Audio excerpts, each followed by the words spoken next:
The perfect family. They were both very committed to adopting children that had a difficult past. Everybody in the family loved her. Murdered in a night of unspeakable horror. She saw a man with what appeared to be an axe. Her skull was split with a maul. Who could have wanted Bob and Kay Swartz dead? This person had threatened to kill them. We couldn't rule out anyone. We just didn't know. And what detectives uncovered has everyone blindsided. I didn't have a single suspicion. I would have never thought. The relatives were in disbelief. The expected killer had done it. The unexpected killer had done it. Nobody in a million years would have expected them to commit one of the most heinous crimes in the history of Annapolis.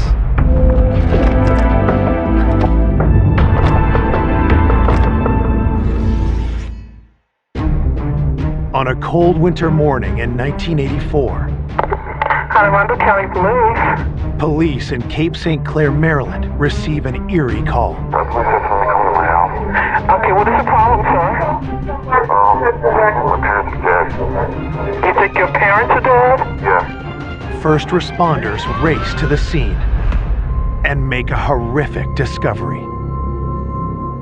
When I arrived, there were uniformed officers that were protecting the crime scene who told me we had a 17-year-old and a 9-year-old who just learned that their parents, Bob and Kay Swartz, were killed. The children are visibly shaken and in shock, but agree to answer a few questions. My partner and I met with a young man by the name of Larry Schwartz and his sister Annie. Both of them were very calm. This young man, he said that he had gotten up that morning and that Annie, who was 9, told him that she didn't know where their parents were. He then looked out the dining room window and saw his mother's body in the backyard. He told me he immediately shielded Annie's eyes so Annie wouldn't see her body and called the police. Detective Barr leaves the kids in the care of the attending officers and moves to the backyard. It's his first grim look at the scene of the crime. Kay Swartz was found outside. She was a few feet from the sliding glass door in the snow. She only had one sock on her right foot. Her left foot was bare. The blood in the snow was horrific. It was just horrific. The blood had created a slush in the snow. Kay Swartz had puncture wounds around her neck, and she had a massive wound to the top of her skull. Detective Barr then heads inside. I looked in the basement area, and I found a black vinyl chair that had pooled blood beside it. It appeared as though she had been attacked sitting in that chair, and she bled heavily onto the floor. And there was blood from that chair leading out back. Just when it seems the crime scene can't get any more grisly, detectives discover another ravaged body. We found a small office adjacent to the landing of the stairs. The door was closed. We opened the door, looked inside, and found Bob Schwartz's body. There was an inordinate number of stab wounds to Bob Schwartz. There were defensive wounds in the body. We theorized at that point it was very possible that Kay was attacked first, and then Bob heard the noise and started to come out of the room, giving Kay the opportunity to flee out the back door as the killer or killers went after Bob. As detectives make their way through the rest of the house, they see no signs of forced entry. Did Bob and Kay know their attacker? Or did an intruder sneak in through an unlocked door? As I viewed this crime scene, the enormity was off the chart. There was blood found everywhere. It was extraordinarily gruesome. Investigators collect blood evidence, but there's no sign of a knife or any kind of murder weapon. Then, toward the back of the house, they spot a critical clue. We found a bloody palm print on the sliding glass door near Kay's body. We wanted to figure out who it actually belonged to. Bob obviously never left the computer room. He died where he was attacked.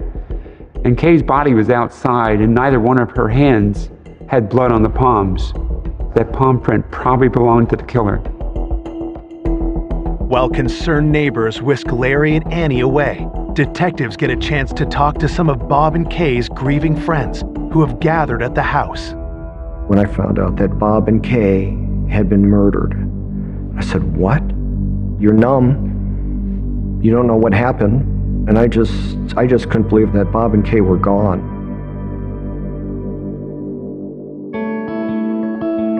Bob and Kay Swartz met at the University of Maryland outside Washington, D.C. They were both getting their master's degree in education. They both wanted to be teachers. He was 35, she was 27. She fell in love with him, and maybe 18 months later they married. They were very involved in all kinds of church activities. Kay and Bob were intimately involved. Everybody seemed to know them. Everybody felt a connection with them.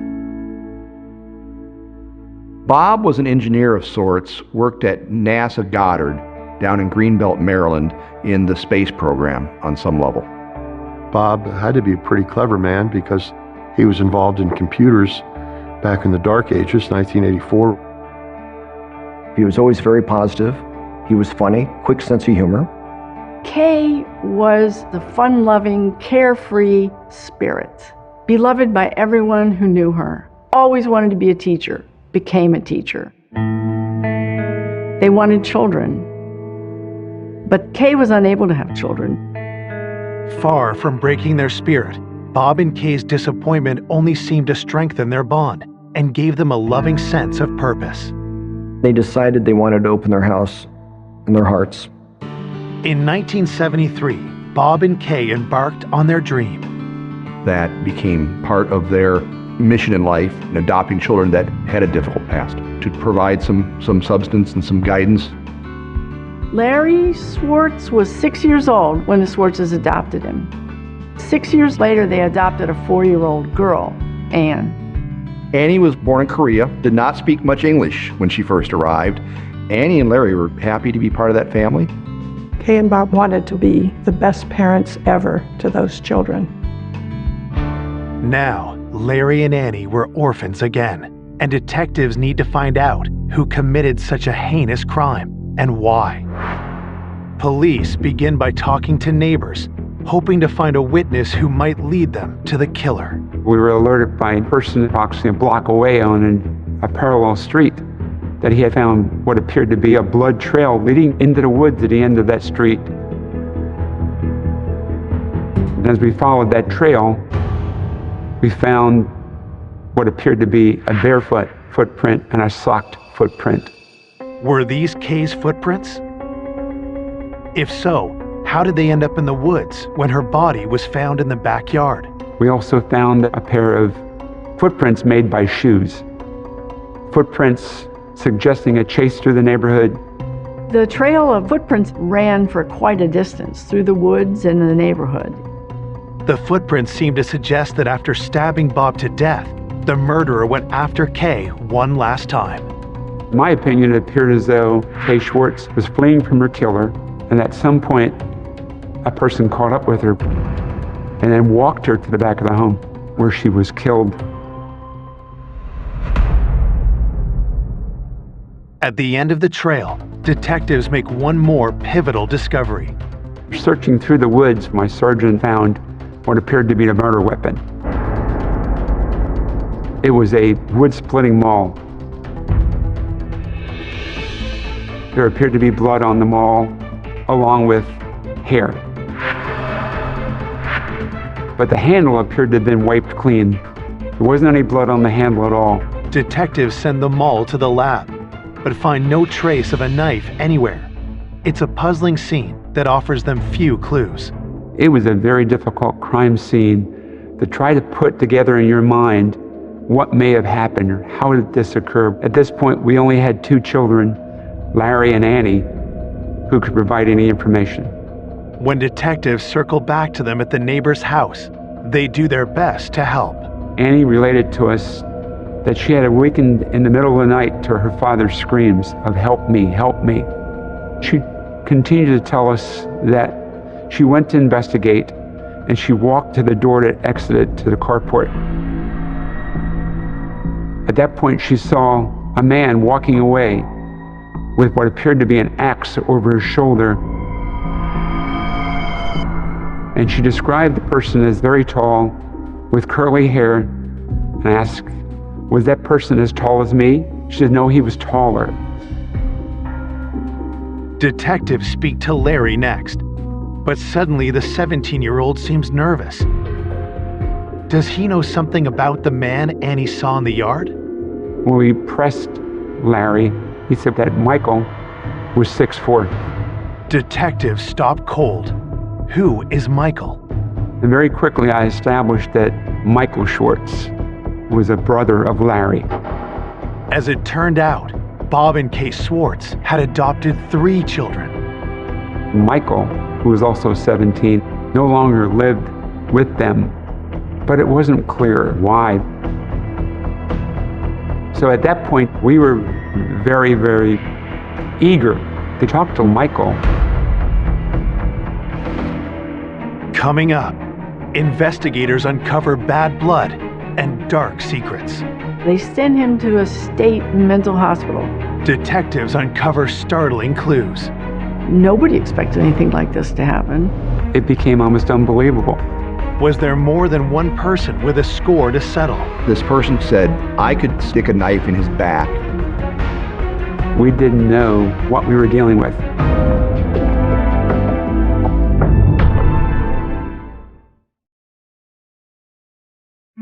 When they appear to have no suspects in the homicides of Bob and Kay Schwartz, police learn the couple's adopted children have an estranged brother. Both Annie and Larry related to us that Michael no longer lived with them, but had been getting into a lot of trouble.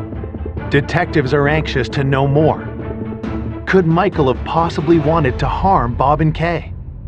As we spoke to relatives during the investigation, Michael was quickly identified by them as someone we should look at very closely. Michael had made threats internally in the house.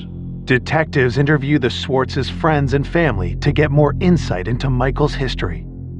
Larry was the Schwartz's first adopted child. But long before Annie, Bob and Kay provided Larry with a brother. Michael was 8 years old when the Schwartzes adopted him. The boys were only 6 months apart in age. The Schwartz's second adopted child had arrived at their home, a troubled boy. As they interviewed everybody, detectives found that Michael's mother abandoned him when he was an infant, and Michael was relinquished to the custody of the state and became a foster child. He went through a series of 6 foster homes before the Schwartzes adopted him. Bob and Kay were determined to turn Michael's life around, but the boy's difficult past wasn't easy to shake, and the problem started almost immediately. Michael was so antisocial in his approach to life. Michael was having behavioral issues at home, not obeying his parents on a consistent basis, smarting back, profanity. As the boys grew older, Michael continued to struggle. But that didn't stop Bob and Kay from having high hopes for both their children. I think Bob and Kay expected Larry and Michael to apply themselves very diligently to their studies and to do well. I think that Larry had a desire to please people. He had kind of a soft-spoken shyness to him. He seemed to want to engage with people. But I think Michael was a challenge from the get-go. I think he had some deviancies that probably would have precluded anybody from having any type of relationship with him on any level. 2 years after Michael was adopted, Bob and Kay found a new ray of hope when they adopted Annie. Annie was cute as a button when she arrived. Everybody loved her. Bob adored Anne. Annie became the apple of her father's eye, and suddenly Annie, the baby, became the favorite child. Everybody in the family loved her. The more attention Bob gave Annie, the harder he was on his 2 boys. Larry seemed to be able to turn the other cheek, but not Michael. Michael had been getting into trouble more increasingly over the last year or so. Michael began to have problems of a fairly serious nature. Tension between he and his father, tension between he and the other family members. By 1980, Michael's rebellious nature pushed his parents to their breaking point. One night, Michael asked to go out, and they said no. So he sneaked out. Went out with his buddies. When he came back home at about midnight, he pounds on the door. His mother comes to the door, looks at him and says, "No, we're not letting you in."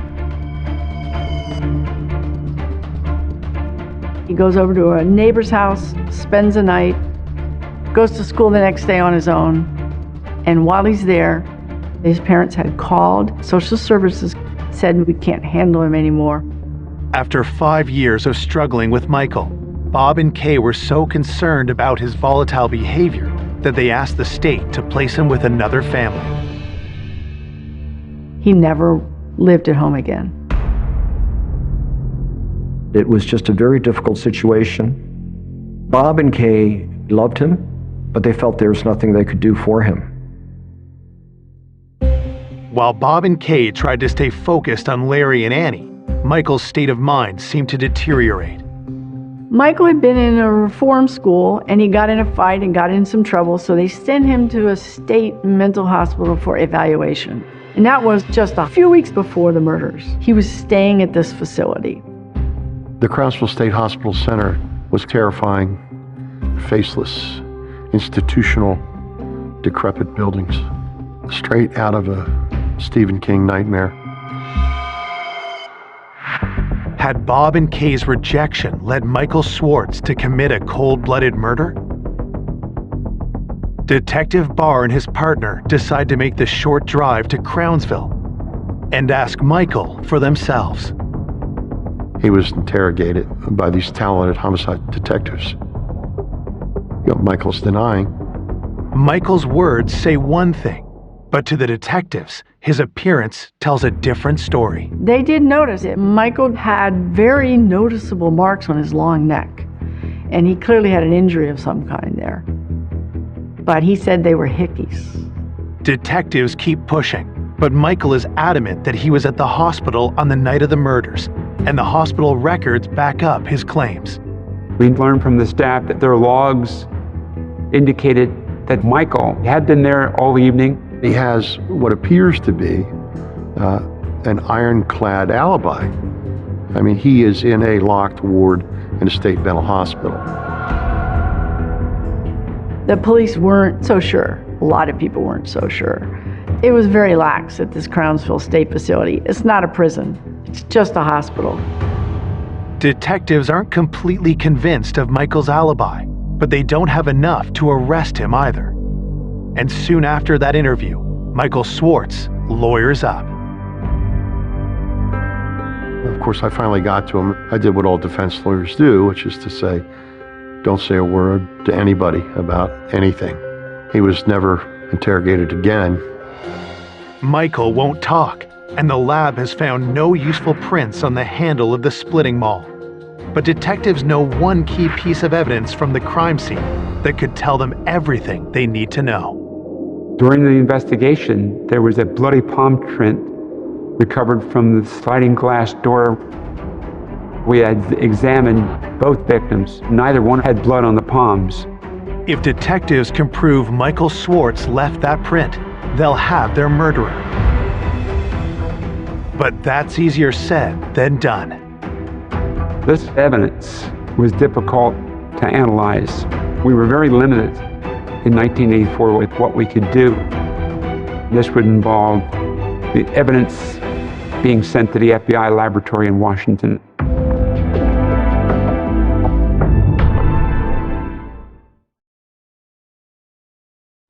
Detectives investigating the savage double murder of Bob and Kay Swartz are hoping one of their most promising pieces of evidence will help them catch the killer. A bloody palm print was lifted and sent to the FBI laboratory for analysis. We knew that it would probably take a long time to get those results. While the feds in Washington do their careful work, the shocking news of the murder spreads. There was a tremendous uproar in the community about this murder. A couple were murdered in their own home. A crazed killer chasing a woman through the neighborhood. There was a lot of pressure to solve the case. That pressure only mounts when detectives receive the coroner's report. It's a grim account of a seemingly psychotic attack. The wounds to Mr. Schwartz numbered 17 in total, and in fact were lethal. Both his right and left carotid were severed during the attack. On Kay Swartz, the autopsy showed that she was stabbed 7 times around her neck area, but they were very light wounds, tentative, and then her skull was split with a maul. Detectives still haven't been able to locate the knife used in the attack, but the coroner's report does appear to confirm that they're on the right track. According to the medical examiner, we had the right theory about how this may have occurred. Kay was stabbed in the basement, got up to flee. The killer would have chased Kay Swartz as she ran from the neighborhood and into the woods, then back to the house where she was killed. Is it possible Michael Swartz eluded security at the Crownsville Mental Hospital and committed this crime? If so, detectives need to understand why. I think it's fair to say there was tension in the house. Bob had a bit of a shorter fuse than Kay and had a little bit less willingness to be tolerant of some of the children's shortcomings. Neighbors tell detectives a story they remember from a few years before, when Michael was still living with the Swartzes. Michael got in trouble for some sin, fighting on a school bus, something like that. And his father decided physical labor was what he needed. So he gave him this heavy wood splitting maul and said, take this stump out of the front yard, the dead tree stump. It was massive, a massive thing. There was no way Michael could get it. But he just swung it again and again and again. Neighbors told us that Michael chopped at that tree every evening for up to 3 hours, and approaching a month later, the stump was still there. This boy had blisters on his hands. Michael was seething and getting more and more angry. Everybody said Michael had threatened to kill his parents. Could the maul that was used to teach Michael Swartz a lesson have been the same one that ended Kay's life? Michael told his mother, Kay, that I could walk up to Bob and stick a knife in his back, kill him, and no results would befall me because I'm a juvenile.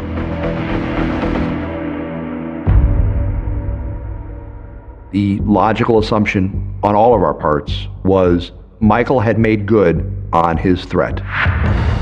He had said he would do it, and now he's done it.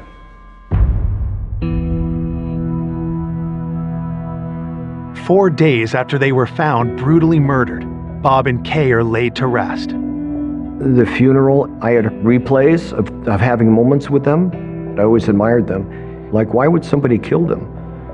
The couple's obedient children, Larry and Annie Swartz, have been staying with friends of the family, while their brother still resides at Crownsville. Michael Swartz was allowed out of the hospital to come to the funeral, and at the cemetery, both boys stood over the grave and shook holy water, one into Kay's grave, the other into Bob's grave.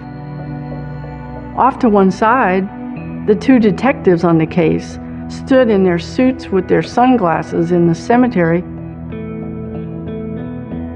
Everyone gathered around, gave them their support. But most people believed it was Michael who had done it. Many note the suspicious red marks still visible on Michael's neck. Talk spreads through the community. The newspapers were saying that Michael was a suspect. But even though he was in Crownsville at the time, there was some question about the accountability there, and maybe he could have gotten away and done it. With lingering concerns over Michael's alibi and the security at Crownsville, detectives decide there's only one way to find the truth once and for all. Wanting to make sure that we had crossed every T and dotted every I, my partner and I decided that we were going to follow up and visit that mental hospital again. We wanted to make sure that it was impossible that Michael would never have been able to leave undetected. So we asked the staff to lock us in the ward where Michael was committed. If Michael could have gotten out of that, there was a chance Michael had done it.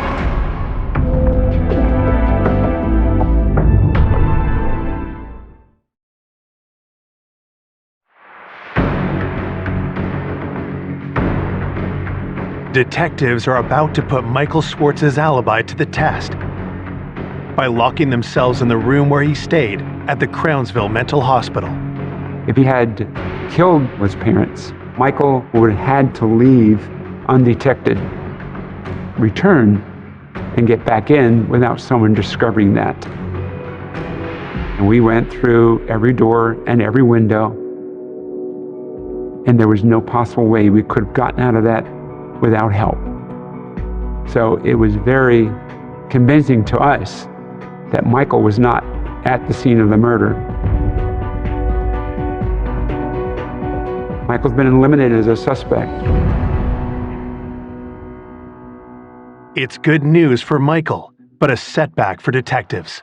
The young man was their strongest lead. Undaunted, investigators reach out to the public, hoping to cast a much wider net. As we conducted our investigation, we methodically went through a list of possible persons that may have intended harm to the Schwartzes. We started a hotline for people to call in tips, and we got phone calls from various neighbors and acquaintances. One of the many calls that come in immediately piques the detectives' interest.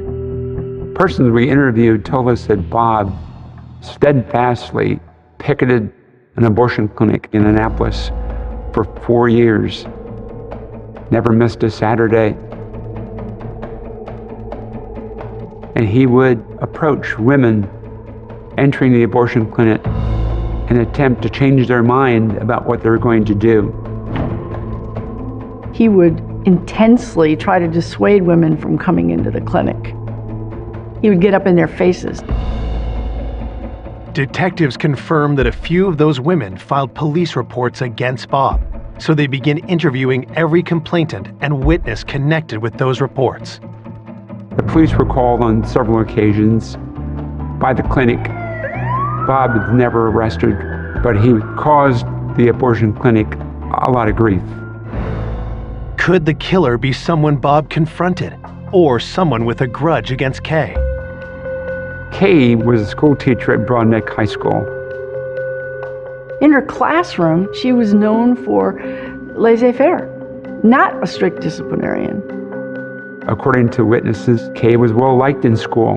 She was an easygoing teacher. Detectives pursue every credible tip that comes in. Our investigation revealed that there was no evidence that anyone would have a vendetta against her.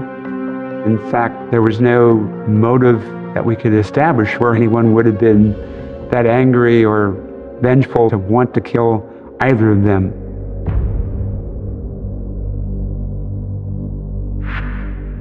"8 days after the brutal double murder, investigators have hit a wall. With no fingerprints on the splitting mall and their single most promising piece of evidence still under analysis, detectives are all out of options. Undaunted, they decide to start fresh, poring over every piece of evidence they do have, starting at the very beginning. Anne Arundel County Police. Okay, what is the problem, sir? My parents are dead. You think your parents are dead? Yes. This time, investigators hone in on something they didn't notice before. When I listened to the 911 call, Larry Schwartz said, "My parents are dead." My parents are However, he told the first police officer on the scene that he hadn't gone downstairs. His father was in the basement. At that point, he was only known that his mother was dead, not his father. So there's an inconsistency there. It didn't make sense. The discovery leads Detective Barr to take a harder look at Larry's version of events, and he finds several contradictions. For example, Larry telling us that he saw his mother's body from the window, yet I looked out the dining room window and couldn't see her body. I thought perhaps he was confused and meant to say the kitchen window, which turned out to be even worse. I climbed on the kitchen counter and looked out the window and still couldn't see her body. Detective Barr had chalked it up to the extreme shock the boy had suffered that morning. Larry's demeanor wasn't unusual at the time. Various people react differently under stress. He could have very well been in shock, repressing his feelings. I didn't know. Barr wants to give Larry a chance to clear up his story, but that isn't going to happen.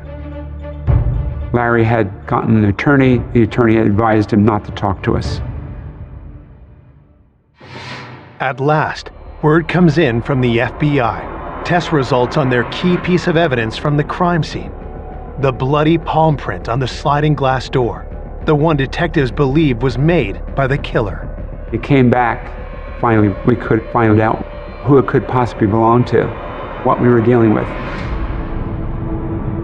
Coming up, it's a twist that no one saw coming. A chill just went up my spine. It just didn't seem right.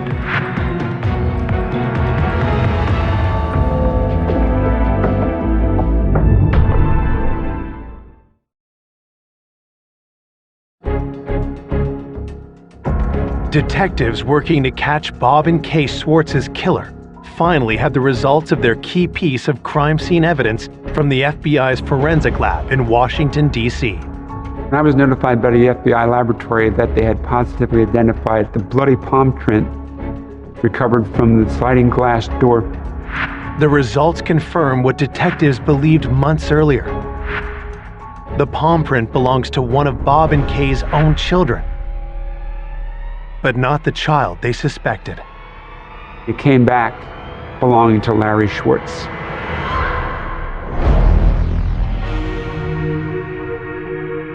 At that point, the state's attorney for Anne Arundel County authorized an arrest warrant be obtained for Larry Schwartz. Authorities charged young Schwartz as an adult with 2 counts of first-degree murder. When the news gets out, it causes an uproar in Cape St. Clair. Michael Schwartz was known as the bad kid in the family, not handsome, likable Larry. A chill just went up my spine. It just didn't seem right. I didn't have a single suspicion. It was very difficult to accept that Larry had that type of violence within him. Larry was seen as this model, mild-mannered son. Nobody in a million years would have expected him to commit one of the most heinous crimes in the history of Annapolis. The community was in denial. The majority of them were convinced that Michael Schwartz had done this. There was certainly a lot of speculation about whether we had the right person or not. It was very hard for people to believe that he could have done it. I think that they just felt there was more to this. There was more going on than any of us could understand. Why would a docile youth, beloved by everybody, explode in a rage and stab both his parents? Why? Everybody wanted to know the answer. Authorities want answers too, but Larry, at the direction of the defense team hired by concerned family friends, is not talking and has neither admitted nor denied guilt. So for the next 15 months, while Larry waits it out in jail, detectives spend every waking moment trying to build an airtight case. We lacked a confession. The state's attorney for Anne Arundel County had me reassigned to his office to work exclusively on this case. We had to make sure that we had every piece of evidence we could get to close this case. Without Larry's confession, Detectives need to find out what led this soft-spoken boy to such violent extremes. I continued to interview people, collect statements. Investigators soon realized that Michael wasn't the only son who had a hard time at home. I believe that Larry was under tremendous pressure. He was repeatedly chastised for the poor grades. He was restricted from leaving the yard.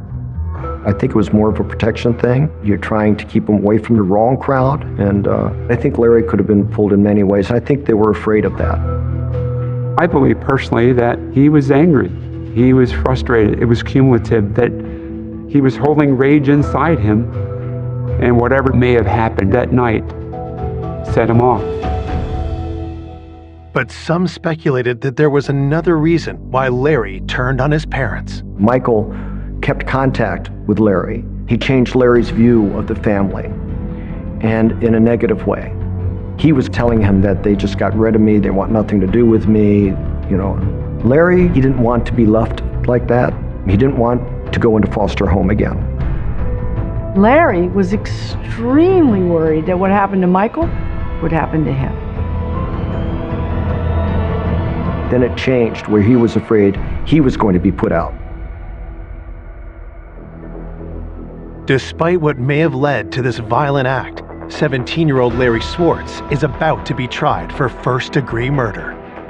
15 months after the crimes, the prosecutor had witnesses ready to lined up, psychiatric witnesses who said Larry was sane and he knew what he was doing and he actually planned it. And they had a case to present that showed premeditated, cold-blooded murder. Larry Swartz looked unconcerned as he arrived this morning from the county jail where he had spent the last 15 months. More than 60 witnesses have been subpoenaed to testify at Larry Swartz's trial, which is expected to last 2 weeks. I was at the courthouse expecting a trial. There was no trial. Nobody expected anything like this to happen. It was shocking.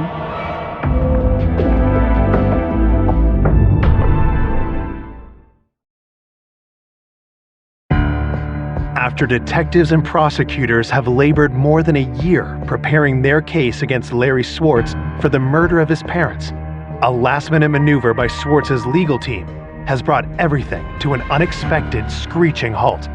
The trial is called off. Larry had confessed to his attorneys.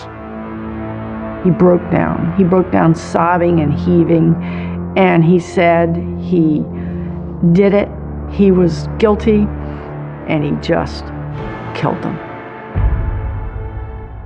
Finally, authorities have their confession, leaving behind any doubt of Larry's guilt. Ultimately, the expected killer hadn't done it. The unexpected killer had done it. Now, the state's attorney's office has to decide what punishment could possibly fit this crime. The state agreed to a plea of second-degree murder. The prosecutor recommended a 20-year sentence with all but 12 suspended. The judge agreed to make it concurrent as opposed to consecutive. I've never seen a case that lenient. The state's attorney wanted me to take Larry to the confinement facility. He knew that if I took Larry, there was a potential for Larry to tell me why he did this and how did it really occur. And I sat down with him and asked him to tell us, Larry, why did you do it? He didn't answer me. And I pressed him again, and he said, I just lost it. He said that he had come home from school that day, and later in the evening, his mother had asked him how he had done on his tests. And he knew that he had failed Spanish, and she had been writing him about not doing well in school. And she made a caustic remark about his grades, you probably failed them, meaning the tests.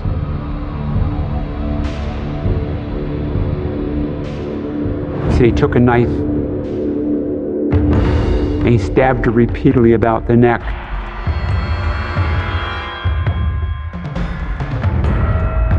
And then Bob was alerted to the activity, the noise, and he attacked Bob.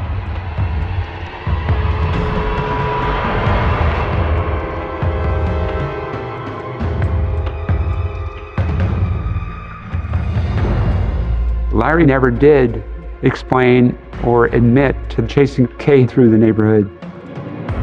I found out during the autopsy that she had been stabbed through her esophagus, so perhaps she couldn't scream. With sheer terror, running for her life, Larry did admit to putting the splitting maul into his mother's head.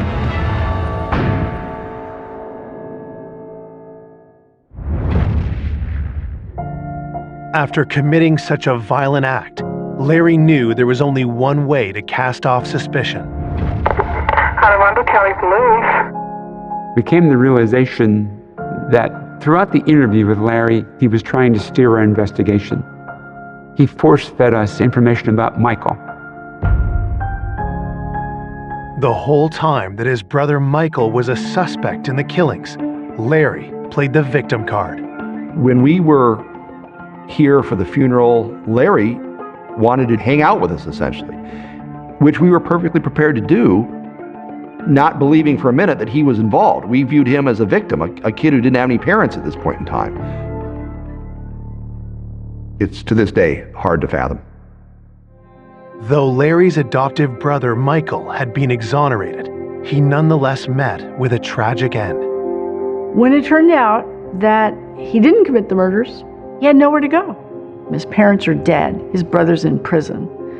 His sister's been adopted by another family, and he has no one in the world. He starts doing drugs, and while he's taking drugs, he and his buddies go rob a man, and in the course of robbing the man, they stabbed him to death. Michael is sentenced to prison for life. None of the leniency his brother got. Life. He's now in his 50s, still in prison in the state of Maryland, 35 years later. This just had to be one of the worst lose-lose, destructive situations that society can see happen.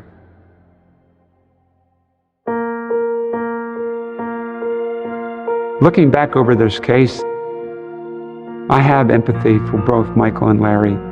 I know that they struggled, yet the parents still tried to do the right thing. Kay and Bob had adopted children who had been through a lot of bad times. And so I think they were trying to heal the wounds that they came to the family with. For both Michael and Larry, I could understand the frustration, the anger, but I couldn't understand the murder. That's the part I didn't understand.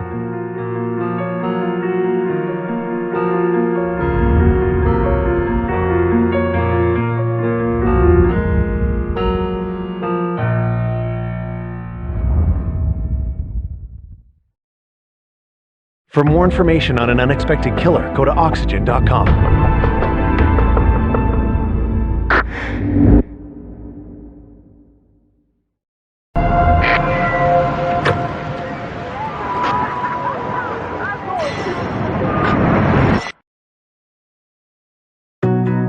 A sweet and beloved senior. Margaret liked being out. She liked being around people. She was very friendly, very outgoing. Is viciously murdered in her own home. Oh my Lord, it's her. And I pretty much lost it. I actually thought I was going to get sick. To be snuffed out in such a way is just horrific. Police uncover a trail of suspects. How would he know that information unless he was in the crime scene? Having people know how she was found and even what she was wearing is very suspicious. It just wasn't adding up. He was not being honest and something else was going on. Before a disturbing discovery. He was just photographing her in her own home. Points to a deranged killer nobody saw coming. I don't think anyone in law enforcement could have had any inkling of the outcome of this case. This is sick. This is not a normal murder. This wasn't a horror movie. This was actually happening.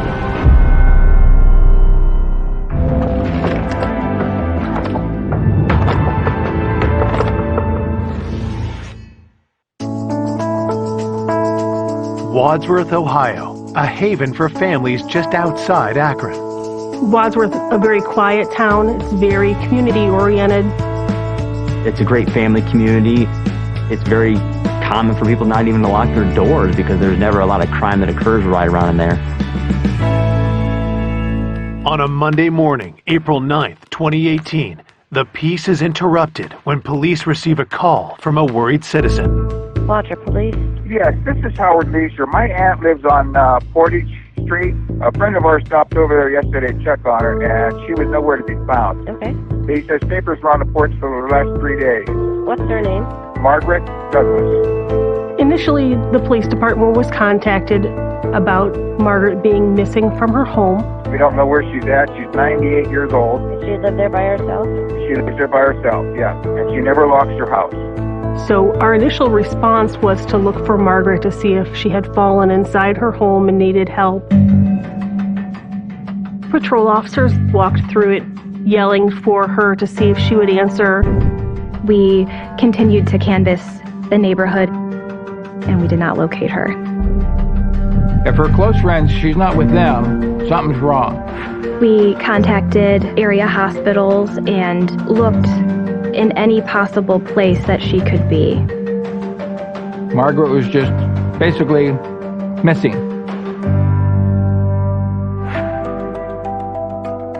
That evening, Howard and his wife Cindy head to Margaret's home to help police with the search. They asked if we could come down and meet them at the house. Howard and Cindy started to look for some items common for Margaret to have taken with her when she left. There were specific shoes that she would wear. They were looking for a little red wallet that she carried her money and her credit cards in when she left the home. So Howard went to look in that front closet. The clothes had dropped or slipped down that was piled in the top of the closet. He said, "Oh, I found her shoe." He tried to pull the shoe out. And I touched it, and it felt cold and clammy.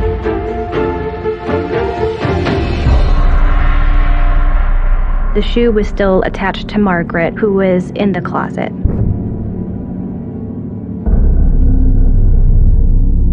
And I thought, oh my Lord, it's her. And I pretty much lost it. Something I'll never forget. I'm sorry. But to find her like that. It was a terrible shock, especially for her nephew Howard, and I just remember the look on his face. I actually thought I was going to get sick. I think we were just so appalled and shocked that someone would kill her. What motive could there be to kill a 98-year-old woman? What could she have done to anybody that would have resulted in that? Margaret's home is declared a crime scene, and homicide detectives arrive. Margaret was positioned with her head down in the corner and her backside kind of up in the air. Her underpants were torn inside the closet there. Her nightgown was all unsnapped, and her bra was pulled up. I immediately thought that there was a sexual element to the crime. There was a lot of trauma to Margaret's neck region. Somebody was able to strangle her, and my assumption was manually due to the lack of any ligature marks. Looking at the condition of Margaret's body, rigor came and gone. You could look at the different lividity and the pulling of the blood inside the body to see it appeared she had been there for a few days. As the forensics team gathers DNA and fingerprints, detectives search the house for further evidence. Her wallet was not located, so that gave us an indication that maybe this was a burglary and they had made off with just the wallet. Margaret didn't always lock her doors, so we weren't surprised when we didn't find forced entry into her home. Investigators find their first clue outside the home. I observed a plastic food service glove on the back side of the house. and collected the glove just in case that it was involved. There was not a lot of physical evidence at the crime scene. Besides the glove, the missing wallet was something, but nothing that would direct us in a certain way. Who would attack and kill a 98-year-old woman in her own home? As they set out for answers, detectives turned to Howard and Cindy to learn more about Margaret. The best thing to do is to get to know your victim as best you can. Born in Akron, Ohio in 1919, Margaret was known as a woman of strong character with a fiercely independent streak. She knew what she wanted, and she wasn't afraid to go after what she wanted to get. Margaret often told us about her days working at the O'Neill's in downtown Akron. She liked being out. She liked being around people. She was very friendly, very outgoing. Margaret had very strong opinions, and she was certainly not afraid to tell you what her opinion was. She was a pretty independent woman, let's put it that way. After World War II, Margaret married the love of her life, Army veteran Donald Douglas. If I saw Margaret, I saw Donald, her husband. They were made for each other. They just complemented each other. The couple moved into the house that Margaret would live in for the rest of her life. I think Margaret might have lived in that neighborhood close to 70 years. It was Margaret and Donald's choice not to have any children, and they seemed extremely happy together. They liked to travel together. They went to ball games. They enjoyed going to the Indians game. When Donald passed away in the year 2000, Margaret chose to remain in her house, surrounded by friends and caring neighbors. Margaret was a pretty good friend with the neighbors, David and his wife. There was another neighbor across the street. Her name was Jan. They just sort of kept an eye on Margaret. She knew all the kids in the neighborhood, but as she got older, she's got more restricted to the house, and that's when me and my wife stepped in at that point and started taking her shopping and doing things for her as needed. Margaret loved the fact that she was 98 years old, and she wanted to be 100. She truly loved life.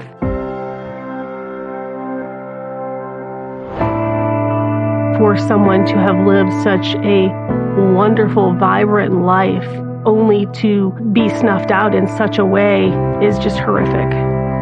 I have a grandmother that's similar in age. It's just very hit close to home. The investigators were under a tremendous amount of pressure. Every one of them took it very personally, and I think every one of them wanted to find justice very quickly for the family. At the onset, we had no clue. There was no direction. Maybe it's financial. Maybe it was a relationship issue. Maybe it was an argument that went too far and something happened that they didn't expect. But at that stage in the investigation, you just don't know. We need to start somewhere, so we start closest to her. So that would include looking at Howard and Cindy. We definitely leave everyone on the list until we can exclusively rule them out and have that be a certainty and not just a feeling. Coming up, is Margaret's killer hiding in plain sight? He knew details of where Margaret was found and in what state she was found. He's come back to the scene of a crime. Detectives unearth dark secrets. We found a journal about a desire to kill people. He was videotaping her while she slept, stalking his victim like an animal stalks its prey. Leading to a killer no one saw coming. This is somebody that's ultimately going to be a serial killer if he's not caught.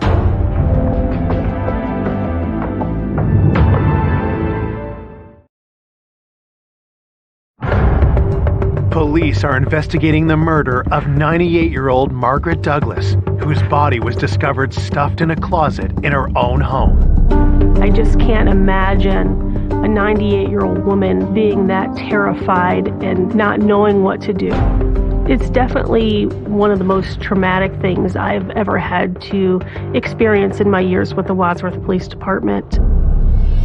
Detectives begin by interviewing those closest to Margaret, her nephew Howard, and his wife Cindy. We fingerprint and get DNA from Cindy and Howard to show whether their fingerprints or DNA were on something that it should not have been on. We did subpoenas for phone records and also location data, GPS data, so we could tell their whereabouts during the time in question. Cindy and Howard lived approximately 30 or 40-minute drive away, but they would come into town a couple times a month to do her grocery shopping. She always paid with cash. We swung down, went to the bank, she drew $200 out to go shopping with. Police asked Howard about Margaret's finances. Was there anyone who stood to gain from her death? Margaret was really in charge of her own finances.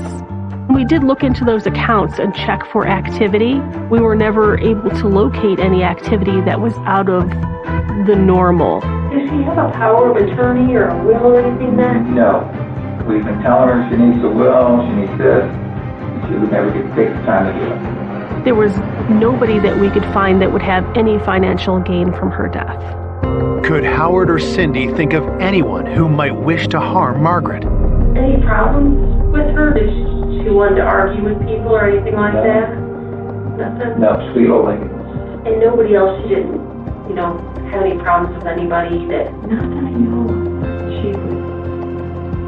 Margaret Bobby Milton. That's why it's so just horrible.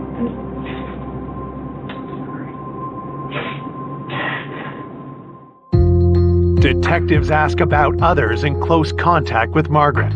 According to Howard and Cindy, the closest is Margaret's former neighbor, David Klinkenbeard. Cindy and Howard did keep in contact with David, who was Margaret's main caregiver. David would come and check on her a couple of times a week just to see if she was okay and if she needed anything. David has the most contact with her. Yeah, he'd go every week, take her trash out, and then he'd take the can back in the next day. So.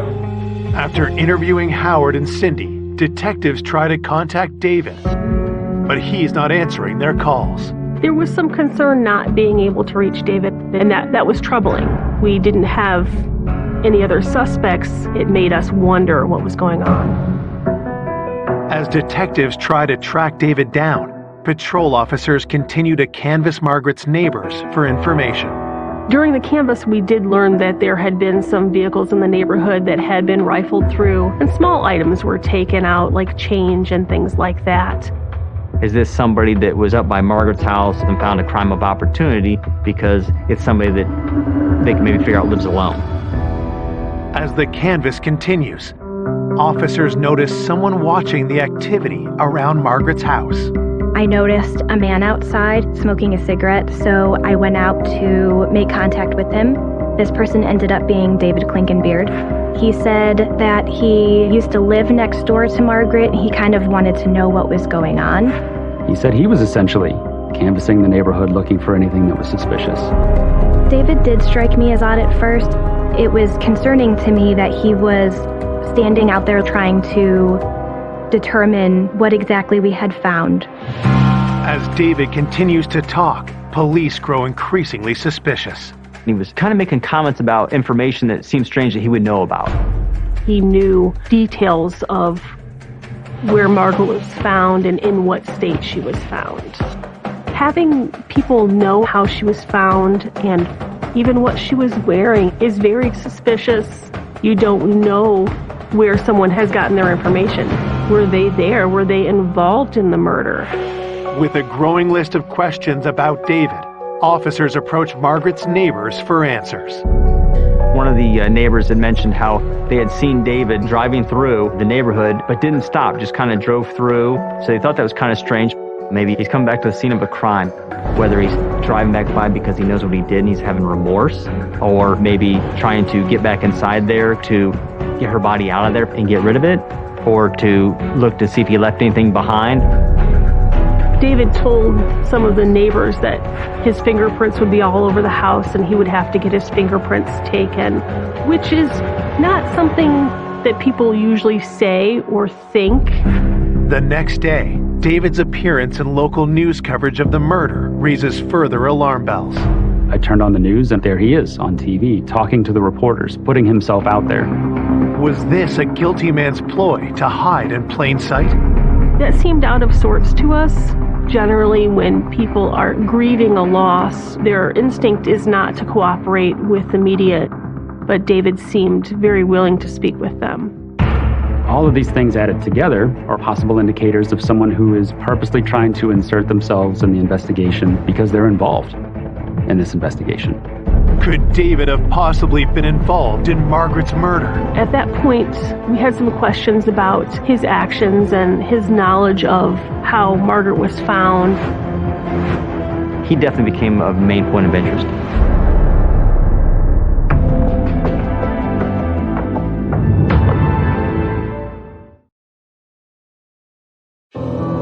On April 11th, 2 days after finding Margaret's body in her own home, police bring her former neighbor, David Klinkenbeard, in for questioning. David told us that he last saw Margaret when he was helping her with her trash can on Wednesday. You didn't come by on Thursday or Friday, not till Sunday? No, not till Sunday. On Sunday, he had gone over to the house and he didn't locate her. He had some concerns that maybe she was upstairs in a state of undress and he didn't want to go up there himself. So he contacted Jan across the street. And that's when you had Jan come over in case she was upstairs and not decent. Yeah, Jan went up there, she wasn't up there, and then we looked in the closet up there. Okay, your friend's missing. That'd be the last thing in your mind, whether they're dressed or not. You would go and look for them throughout the entire house, not go get somebody else. As the interview continues, David's answers only raise further suspicion. She likes to look nice, and she was a pretty woman. Yeah. When she was younger, she was a redhead. Oh. Yeah. And she was really, back then she was really kind of, not thin then, but, I was surprised how good she looked back then. Some of the comments that he made about Margaret, in particular her physical appearance when she was younger, she had just been murdered, and here he is describing her figure and her body type in an interview. The detective asked David about the calls he made when he couldn't find Margaret. Oh, I want to get my cell phone to call Howard, because I got this number on my phone. Do you have your phone with you? Yeah, Would you mind if I had my computer guy just go through and write down the dates of your calls? I have. He said he must have left it at home and didn't have it on his person. It seems strange because, in this day and age, nobody goes anywhere without their cell phone. Their cell phone is always on them. Investigators must now subpoena David's cell phone records. At the same time, they receive a forensics report from the crime scene. DNA belonging to Margaret was found on the glove that was discovered outside of Margaret's house. We believe that the suspect's DNA was on the inside of the glove. Would you mind if I was able to get a sample of your DNA? We know you're supposed to be in the house. Would that be okay with you? Yeah. Okay. Yeah. Detectives send David's DNA to compare against that found inside the glove. While they wait for the results, they check David's cell phone data to verify his alibi. We were able to go through his day-to-day life and see that he likely was not involved, but there was no concrete evidence that we were able to bring to light. Unlike the phone records, the DNA findings are conclusive. David is not Margaret's killer. David ended up being, in the end of all this thing, just a friend of hers that was not involved at all.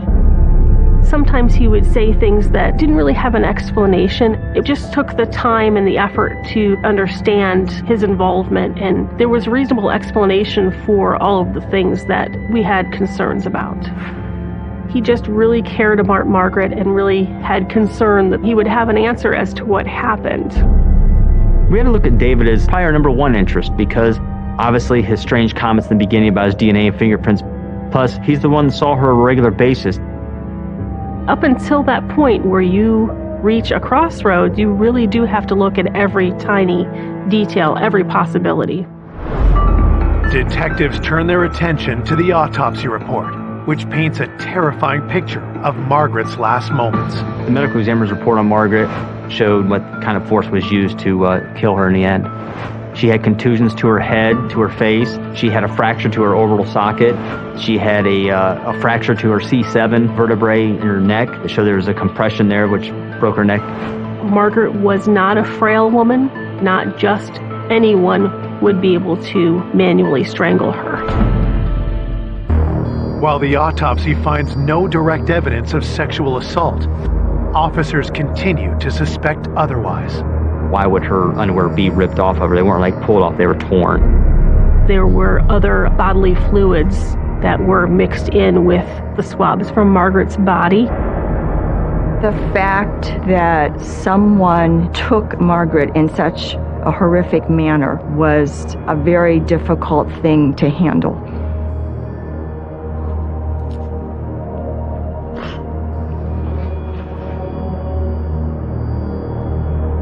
As homicide detectives regroup to search for new leads, patrol officers alert them to an unusual crime reported in the early morning hours of April 8th, the day before Margaret's body is discovered. There was a report of a carjacking very near the scene of Margaret Douglas's home. In a community like Wadsworth, we don't have carjackings. That's not a normal call for us. They happened in such time close to one another that we had to wonder if they were related. The carjacking victim is a local man named Paul Shalott. Paul had reported he was driving along and he happened to notice a 19, 20-year-old man limping, like having trouble walking up the street.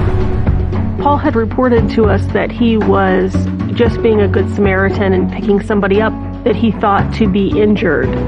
So as he went out to help him, he said the gentleman just slid into the driver's seat and then locked the doors, wouldn't let him in, and took off with his car. Officers grow suspicious when they quickly locate Paul's car near the site of the carjacking. The car was found very quickly, and it was found right there in the same area it was taken. Literally, like, not even a block away from where he had picked this gentleman up, supposedly, and lost his car. This happened at a building that had cameras on the outside, so we wanted to kind of investigate Paul's story because it just didn't seem quite right. You could see on the video that Paul had been with what appeared to be a young man. The young man was not limping. He did not seem to be injured in any way. Paul's initial report did not match anything that video said. It just wasn't adding up. He was not being honest and something else was going on. Why had Paul lied to police? And who was the young man seen in security footage? Had one of them gone on to do something unthinkable? We had the carjacking, and then we had Mark's disappearance. It just started making me think a little bit, could this be the guy that could be involved?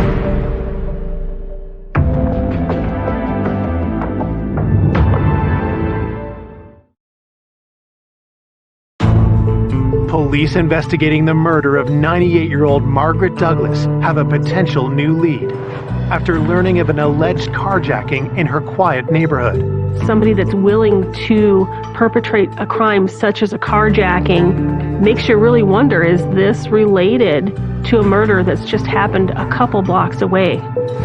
But when security video proves the victim, Paul Shalott, has lied to police, detectives demand answers. When I interviewed Paul to get the whole story, he was very nervous, and then he finally started telling us the truth about how he came to be in that area and what really happened. He was on an app trying to meet somebody, and he did come across somebody. He said he worked for a church, and he didn't want them to find out that he's using a site to try to meet up with young men. He didn't want to admit it right away, but they started getting involved sexually in the car. The male subject he picked up, I guess, started getting upset that things weren't going his way. The young man that he met up with just kind of snapped and took the car, not what Paul had expected when he met this person online. With Paul finally being honest, detectives change course and ask if he knows anything about the murder of Margaret Douglas. He was aware of what had happened and that she was a victim of a homicide. But Paul did not know Margaret at all.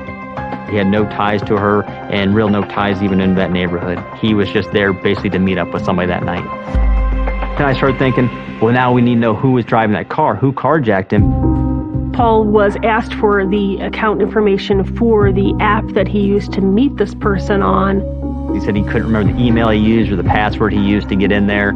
Paul was embarrassed about what he had let happen and the fact that he was involved with a young man. He had deleted everything from his phone that was relative to that. We weren't able to recover any of that information. So we had no way of proving or figuring out who it was that he may have met up with that night. After hitting another dead lead, frustrated investigators know that public fear is only growing. There was definitely some fear. There were people that would normally stroll down the street, walk their dogs, let their kids play outside unsupervised, and things like that weren't happening after Margaret's discovery. And the emotions for everybody were really high and heightened. They're all locking their doors now, and they're really watching for everything. So it was definitely a shock to all of them. With the community on edge, Margaret's family continues to struggle with their loss. The hardest part going through all this is the time-consuming and the worrying and waiting for the outcome and you're not sure what's going to happen. That was hard. You know, none of us are patient, and we all want to know what happened here, why someone would do this. The reason you're doing what you're doing is for the victim. You want somebody to be held responsible for what they've done. Believing that the carjacker may be a serial criminal, police take a closer look at the petty crimes reported around Margaret's neighborhood. The crimes all took place in just a few block area. Is there somebody in this neighborhood that's committing a whole bunch of crimes for some reason, because we weren't seeing those crimes spreading out throughout the city like we typically would? You have to wonder if the person who's committing these petty crimes has escalated to commit something more horrific. On the night of April 13th, 4 days after the discovery of Margaret's body, police received several calls about two young men. We had received a lot of different calls where people had seen two male subjects running around, creating mischief, doing things at the park, doing things at the church, and in cars.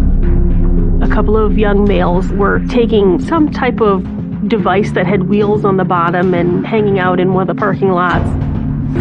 That same night, police respond to a call that changes everything. It was reported to us that there had been a break-in to a trailer that was at a construction site. When officers investigate, they get a huge break. Someone had left their cell phone behind at the trailer. Does the phone belong to the person responsible for the neighborhood crime spree, including Margaret's murder? Investigators used forensic software to unlock the phone. The phone came back to a subject that we had been known in our area for different car break-ins and little thefts from cars that happened in our city, and especially over in that area. He was identified by one of our officers as Zach Franz. Zach was known to us, and he did have a troubled past. He had been in some more serious trouble, and we were all familiar with him. At this point, we thought that we really needed to bring Zach in and talk to him about what he had been doing that night. Zach was found sleeping in his car at the high school in the parking lot. As officers bring Zach into the station for an interview, something immediately catches their attention. Zach had some scratches on his legs, which made me wonder where those came from. Are they defensive wounds from somebody fighting back against you and scratching you that way? Could they be from something simple, explainable, or evidence into what we were looking into with regards to Margaret Douglas?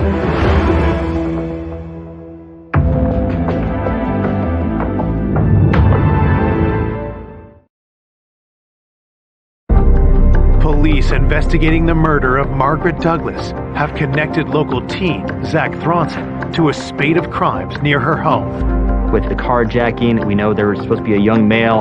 Now we have Zach running around, committing these little crimes, all within the same area around the same time frame. His phone was left behind at the trailer, so we knew for sure that he was involved in the crimes that were all seemingly tied together. Detectives cut to the chase and ask Zach if he killed Margaret Douglas. Zach, he owned up for the little things he did, but he denied any knowledge of it or being involved at all. Detectives steer the interview to the identity of the teen seen with Zach in security footage. He said that he was out with his friend Gavin Ramsey, and that everything that had happened was all Gavin's idea. Gavin had been the one that was trying to break into the trailer, and that he was just standing by and watching it happen, just a presence during the time that Gavin was committing all the other petty crimes. Zach was definitely distancing himself, so there was some concern that he wasn't being honest about everything that they had done. For the moment, police decide not to charge Zach until they interview his friend, Gavin Ramsey. Gavin had been in trouble before, and his mom had dealt with that. She was going to hold him accountable for the things he had done. We talked about a trailer, and I just let him know that we knew he was there because Zach had told us that he was there. Property type crimes and less serious crimes is what we talked about at first. That's just to see, is he going to own up to that? And then we'd continue from there into something more serious. You guys didn't take anything? Did you rummage through glove boxes or anything? Maybe like 50 times, but other than that, seriously nothing. He admitted to all of them. He would rifle through cars and take things that weren't of a lot of value, just to take things. Gavin told us during the interview he does it for a rush, so it wasn't about money or anything. I think the reason that he was so willing to admit to these lesser offenses is to kind of distance himself and clear his name from anything else I might want to talk to him about. Now, detectives turn their questions to more serious crimes. We had a carjacking. Oh my God. And the suspect is a young white male with a nice complexion and blue eyes. Is that you? Gavin's demeanor changed substantially when I started to ask him about the carjacking. That upset me so much. Is there something else you need to tell us? You've already gotten yourself in trouble, so. I know. I don't know what to say. Before answering further questions, Gavin asks to speak with the detective alone. Honestly, can you two actually be for a second? What's that? Can you two actually? So I can talk to her. Yeah. Sure. So when his mom stepped out, the carjacking, it was me. I'm gonna be honest about it, but the way that he explained it, that guy, that's not right. he openly admitted that he was the one who did the carjacking, but he didn't really want to talk about the sexual part of what happened in there. You guys didn't talk about what kind of sex you were gonna have, or? No, I don't know, it's not something I'm interested in, just the act of him getting the payback, I guess, I don't know, that's, like, it's karma, really. Like, if you're gonna do that, then I'm gonna rob you. Gavin denies that he was truly interested in meeting up with Paul for any reason other than to catfish him or to teach him a lesson. This is a kid that's admitting to going around breaking into cars, and it's not for theft, it's for a rush, so we know he's after the adrenaline. What else could he have possibly done? With Gavin admitting to the carjacking, the interview turns to questions about Margaret Douglas. I specifically asked him if he had murdered Margaret, and he denied it. And there was no reason that we would find your DNA inside her house, because we swabbed the hell out of that house. You shouldn't. I mean, if you've never been in there, then obviously we wouldn't. But, I mean, you name it. We swabbed it, we took it. I'm sure you know we were there all night. Yeah. He was hiding something. There was more to be said. I didn't feel that this avenue had been exhausted with him. This was something that we probably needed to revisit, maybe from another direction. For now, detectives allow Gavin to leave with his mother. At this point, we have nothing other than the petty crimes, which are handled through juvenile court, so we wouldn't actually take him into custody to hold him. But they have one request for Gavin's mother. I let her know that we had concerns and that I would like to look at his phone. I was expecting to find information about how maybe Gavin was victimized. Instead, what officers find on Gavin's phone changes everything. Officer Cooper discovered Google-type searches, murder in Wadsworth, Margaret Douglas investigation, Wadsworth PD reports on homicide investigation. Then, detectives find something they never would have imagined. There were actually photos and videos of Margaret Douglas.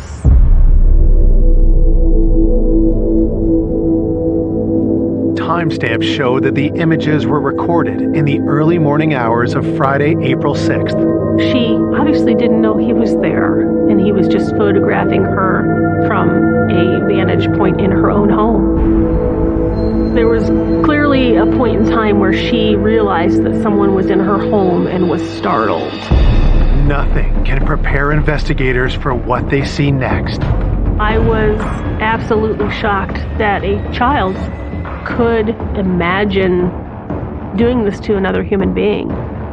This wasn't a horror movie. This was actually happening.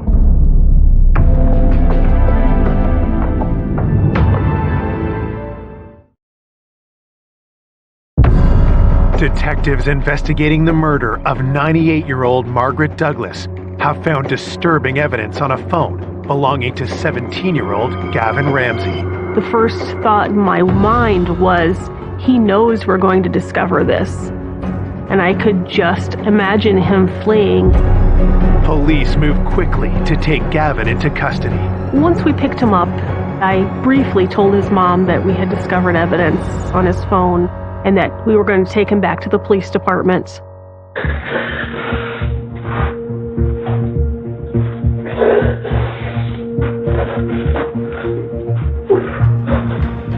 It was definitely not the easiest interview that I had ever done. I came up onto the porch, and I didn't even know what I was going to do. I don't know, I felt like going into the house. It's like the biggest adrenaline rush I could get. So then I tried the doorknob, and that just happened to be unlocked.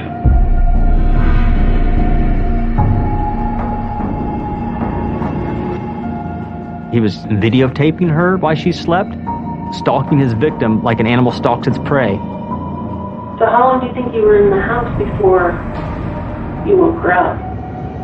I don't know, probably like 10, 15 minutes. You could see in some of the photos the obvious horror on her face as to what was happening. And then from the time you woke her up to the time you ended up on top of her, choking her, how long did that whole part take? That was probably like 5 minutes. He had used both hands to squeeze her neck and push her neck back against the floor, strangling her. He said that once he realized the gravity of what he was doing, it was too late, that she was already gone. For officers, the most disturbing questions involve what Gavin did after killing Margaret. When I saw him, it was just like, this is sick. This is not a normal murder. The sexual nature of his actions was kind of a topic that he was not willing to talk about. He degraded her by using her for sexual things and videotaping and taking pictures. He'd actually been in there with her for a while. And then I checked my phone, and it said it was like 4 something, and I knew my mom had to get up at 5 for work. So he takes the body, finds the closet, because he has to get home. He throws in there to hide her because I don't want anybody to find her. I don't want anybody to know it's me. But was Margaret simply a random victim of Gavin's need for a rush? Or had he known her better than he'd initially let on? Gavin lived very close to Margaret Douglas, right around the corner from her house. Gavin had actually been to her house before, asking her about maybe cutting her grass, raking leaves, or even shoveling snow. He was out looking for little odd jobs around the neighborhood. The thought in the back of my mind was that Gavin had observed Margaret regularly and actually thought about the things that he would like to do and that she would make a good victim. Police arrest Gavin Ramsey for the murder of Margaret Douglas and get a search warrant for his bedroom. We found gloves matching the same style and type of glove that was found at the scene. In one of his drawers, I discovered Margaret's red wallet. Detectives then make an even more disturbing find. We also found a journal that had some writings about fantasies about murder. He had written almost like a book report on different serial killers. After reading those, there was no doubt in my mind that Gavin would kill again if he had the opportunity. This is something that he enjoys, that he finds pleasure in. This is somebody that's ultimately going to be a serial killer if he's not caught. Because of the heinous nature of the crime, the juvenile penal system is not equipped to deal with an individual such as Gavin Ramsey. Gavin was ultimately charged as an adult with aggravated murder, 2 other counts of murder, burglary, and abuse of a corpse. We requested that Mr. Ramsey receive the harshest penalty that the law would allow. Found guilty on all charges, Gavin is sentenced to life in prison without parole for the murder of Margaret Douglas. When I watched Gavin Ramsey at the sentencing, I still felt in my mind that he doesn't understand the gravity of what he's done. There's still no remorse there. You would like to think that the world is full of people like you and I, and don't want to think that of such a young person able to act out something that you would only see in a horror movie. I was shocked to find out that it was a young person who was still in high school that would do something like this. To murder somebody who's 98 years old, to think you could shove a body in that closet.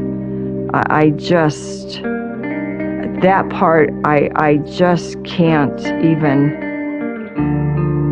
It absolutely made me think of my own grandma. I just could not imagine her living such a wonderful life and having it end in such a horrific way. Despite the horror of Margaret's death, her family honors her memory by thinking of her remarkable life. Margaret gave you an inspiration that you can still be 98 years old and be very functional, live in your own home, take care of yourself. She, to me, was just an inspiration. She led a full life and could have been longer. Margaret would want to be remembered as the person who took care of herself, cared about those around her, and was willing to do what she needed to do. My aunt was Margaret Douglas, and she was a wonderful woman. She was a great woman.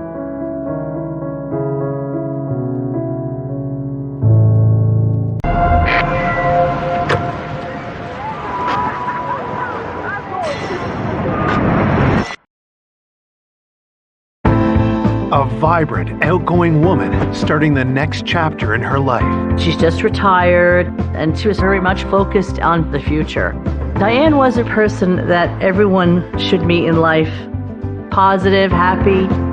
But her life is cut short in a night of immeasurable horror. There was blood splatter everywhere.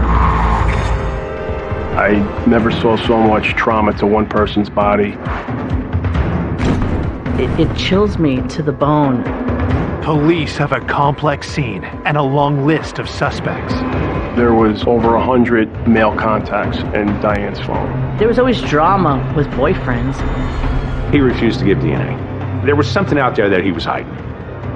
Every direction we followed, we ended up running into dead ends. Just when police think they might never catch the killer. Who could it be?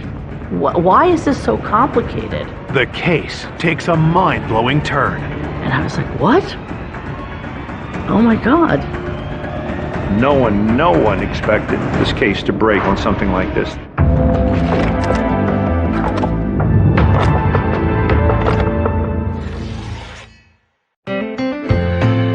Union Township, New Jersey. A bustling East Coast community with a small town feel. Union Township's a mix of mostly suburban, but it's got its downtown area. It's peaceful, it's quaint, it's safe. But all that changes on a cold November afternoon. 911, where is the emergency? I can't even think of the address right now. Okay, ma'am, listen to me. Take a deep breath. What's going on there? She's not answering. Can you tell me if she's breathing or not? No, she's not. Harry, please. Please, Harry. After receiving a call from the victim's parents, the Union Police responded immediately to the home. The father was across the streets with the mom, and they were clearly in shock. The couple tells police they found their daughter, Diane Zaleski, unresponsive inside. When I got there, there was massive amounts of blood in the foyer. The walls were covered with blood spray. There was just blood everywhere. We followed the blood trail into the basement and discovered the victim's body. She had clearly been dragged to the basement. You could see her at the bottom of the stairs. She was literally in a pool of blood. There were stab wounds all over her torso, her face, her neck. There were defensive wounds on her arms and hands. We knew there was a struggle, no doubt. I never saw so much trauma to one person's body. She was partially clothed. There was a pair of black underwear literally right next to her head. Had the victim been sexually assaulted as well? Investigators find more disturbing clues. There were 2 empty containers of solvent by the woman. It appeared that the body had been cleaned. So this was an effort to obscure evidence. The killer also tried to erase their tracks throughout the house. The kitchen sink was full of soapy water, and inside was the remote controls, some cleaning brushes, and lots of various items that it appeared the suspect had touched. Also, the garbage can was gone, which led us to believe that the killer got rid of DNA or blood evidence or fingerprints. The entire bathroom area was soaking wet. The shower head was not in its cradle. We thought the killer took a shower, so we pulled the drain to check for DNA. The crime scene was, how I would describe it, Herculean. Detectives can't find a murder weapon, but forensics discover what could be a crucial piece of evidence the killer failed to clean up. There was a droplet of blood on the floor. It appeared to be foreign to us. It was cast off and inconsistent with the victim's blood. He had cut himself somehow in the course of the struggle, whether it be from a knife, from punching her. We knew that the guy was trying to cover himself, but it was minute, and they found it. They saw that blood. We immediately swabbed that piece of evidence and transported it to our DNA lab. Detectives get more information from Diane's parents. They had gone to the house because she was supposed to take a sister-in-law to a doctor's appointment that morning, and nobody could get in touch with her. They entered her home and they discovered Diane's body. Her parents were really suffering. Diane was a born and bred Jersey girl, gregarious and adored by her friends. Diane, she brought joy to a lot of people's lives. Very positive, happy, laughing, and dancing. Even though she wasn't married and she didn't have children, she was very much focused on her family. Her parents were a little bit older, so she was kind of watching over them. And I knew her brother because he had lived with her for a while. After 17 years of working as a legal secretary, Diane was now taking time for herself. Here's this young single woman in her own house, and she's just retired. When she was offered a certain buyout package, there was no hesitation. She was ready. She had worked long and hard in her life. Diane was social. She had her friends from work, and often they'd go to happy hours. Then she had her dance friends. She would go on dates. She would just say, you know, Joanne, in the end, I'm just looking for a guy who can carry in my packages. She still had hope that she was going to meet somebody to spend life with. As investigators finish processing the crime scene, a theory evolves. There were no forced entry marks that we could find in the house. He took the time trying to obscure everything. He tried to clean her body. All this took time. In addition, there was a pot that appeared to have food in it. Maybe Diane had been cooking or had been eating when her killer entered her home, and there was a fork from that pot that we found in the kitchen sink full of cleaning fluid, which led us to believe the suspect had also taken time to eat. I was involved with at least 150 homicides. I never saw anyone hang out in a house after a murder. I just never heard of it. We felt it was someone Diane knew. The killer was very comfortable in this house after the death of the victim. Which led us down the boyfriend road, or someone who was dating her road. But what was the killer's motive? For any human being to do this to another human being is, I don't even have a word for it. Police rule out robbery since nothing appears to be stolen, including Diane's wallet. And when investigators look through it, they find a clue. We found a business card. It belongs to someone named Mark. Who is this man? And could he know anything about Diane's brutal murder? We found out from her family that he lived in the general area, and it was a bar just up the street from where Diane lived. And we found out that they had been there. So we think that's where she actually got his business card. And because she was out there, she was dating, we wanted to speak to everybody. Maybe he had some information. He came in, and I showed him a picture of her, and he flat out refused to say that he even knew her. He said he had no idea why the card was in her wallet. And then he said, she's not the target I would usually go for. Target? Coming up, old boyfriends with disturbing pasts. There was a restraining order in effect. Play cat and mouse with police. That wasn't his real name. This guy was ducking us. When an unexpected tip sparks a race to find the killer. Oh, he was just a monster. There was now an absolute manhunt.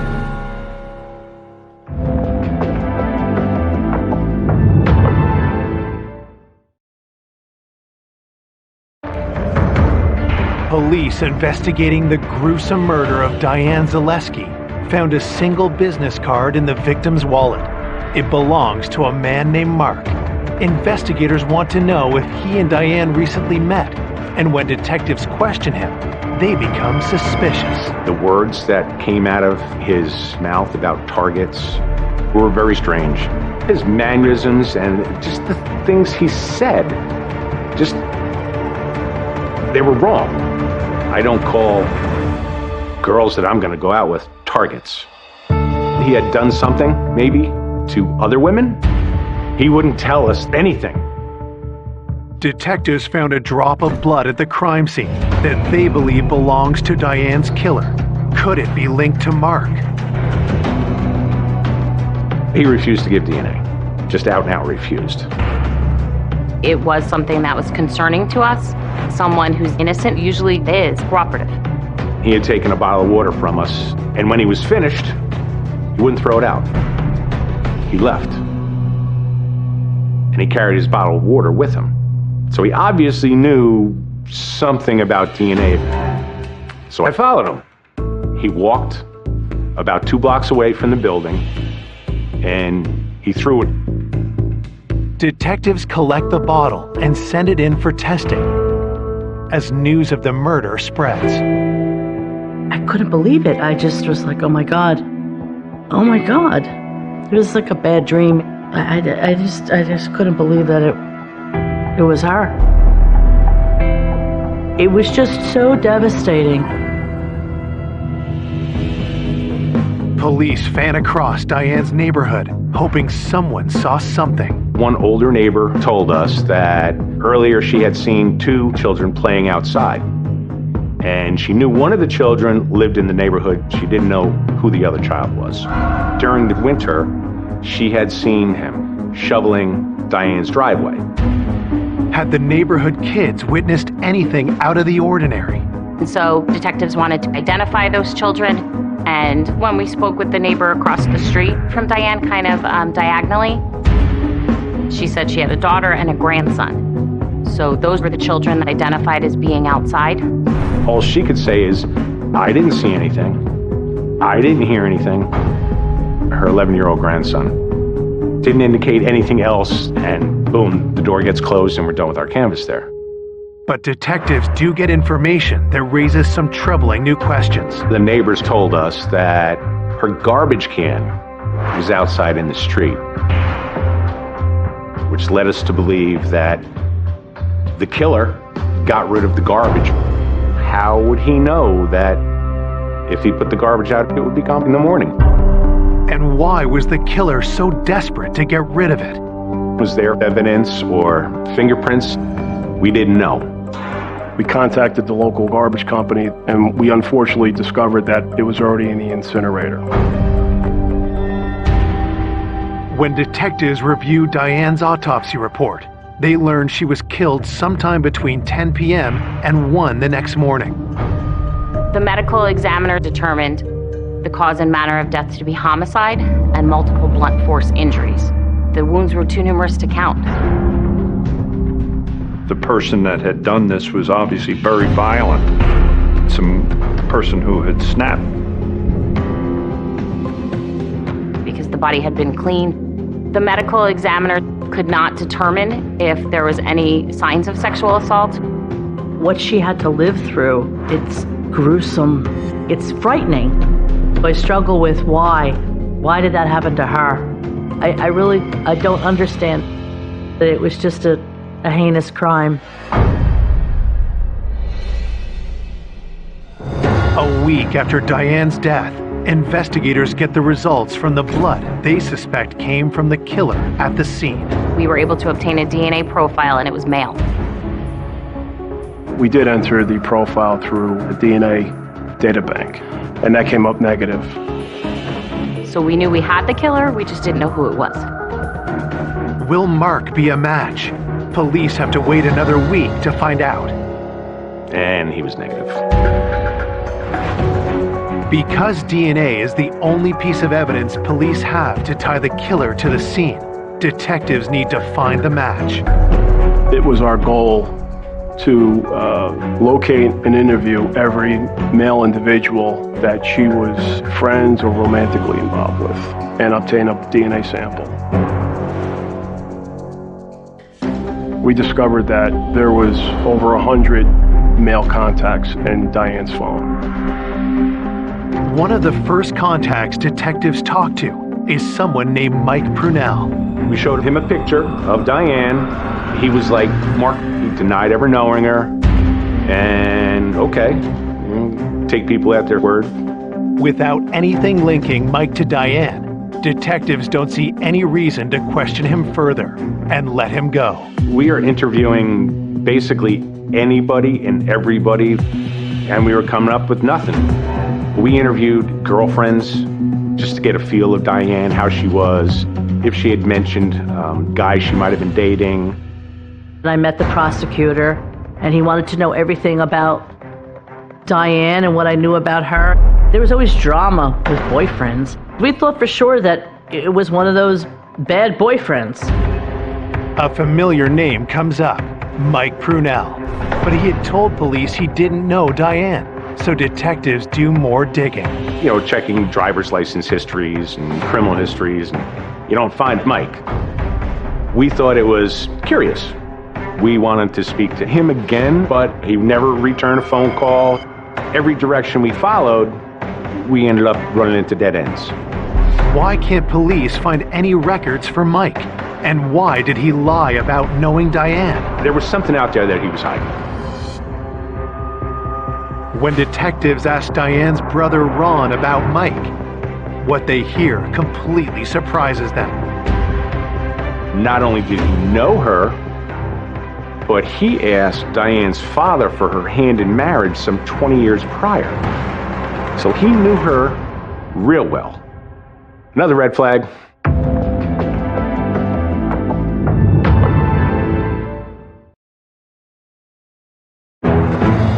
Detectives investigating the murder of Diane Zaleski uncover shocking information about a prior person of interest. A man they interviewed, Mike Prunell, was adamant he didn't know the victim.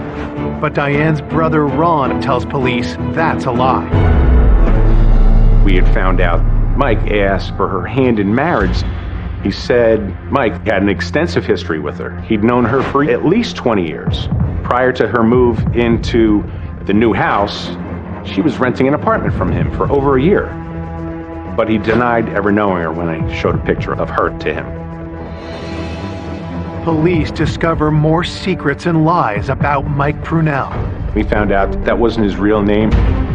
And when we did find out what it was, we ran his criminal history and we found out that he had domestic violence.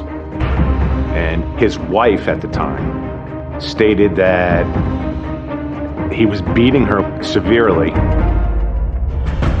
He sat on her chest and was just pummeling her face to the point where her eye orbital was broken.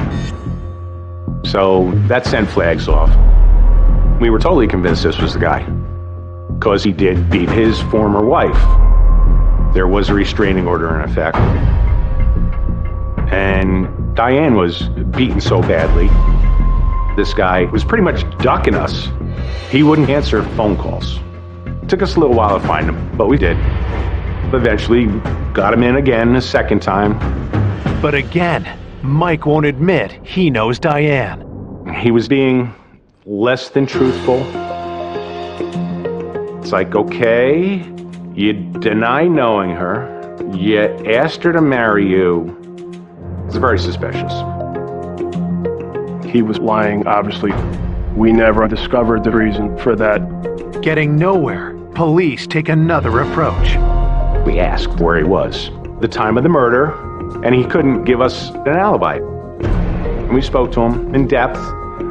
He didn't give us any answers, nothing concrete. Detectives can't hold him, but they don't want to let him go before getting one thing. Eventually, he did consent to DNA. Our hopes are all raised. We immediately transported it to our lab. We would get the result within 48 hours. While they wait, Mike is released for the second time, and detectives work to place their suspect at the scene. We found out that his brother ran a business close to Diane's house. Hopefully there was video evidence there for people that were coming and going. Somebody who worked there might have seen him. We interviewed everybody, but it didn't really drum up anything tangible. And there was absolutely no video surveillance at all. Nothing. Detectives' next hope lies with the DNA results. And it was negative. It wasn't a match. We were feeling frustrated because we knew the killer was still out there. We had his profile. To say this wasn't a mountainous investigation is an understatement. We had to track down and obtain biological samples from close to 100 individuals. We took swabs from her family members so that we could exclude them at some point as being the source of the DNA. While searching through Diane's computer, forensic analysts discover new information. We took her computer. There were several different things that we found. Everything is time-stamped. Hours after Diane's death, there was activity on the PC.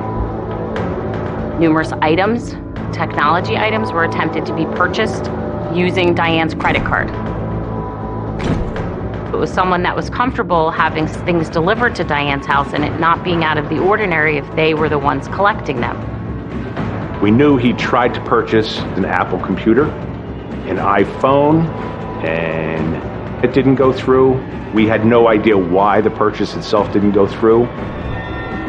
We also found that the killer, while in the home, was also searching pornographic websites.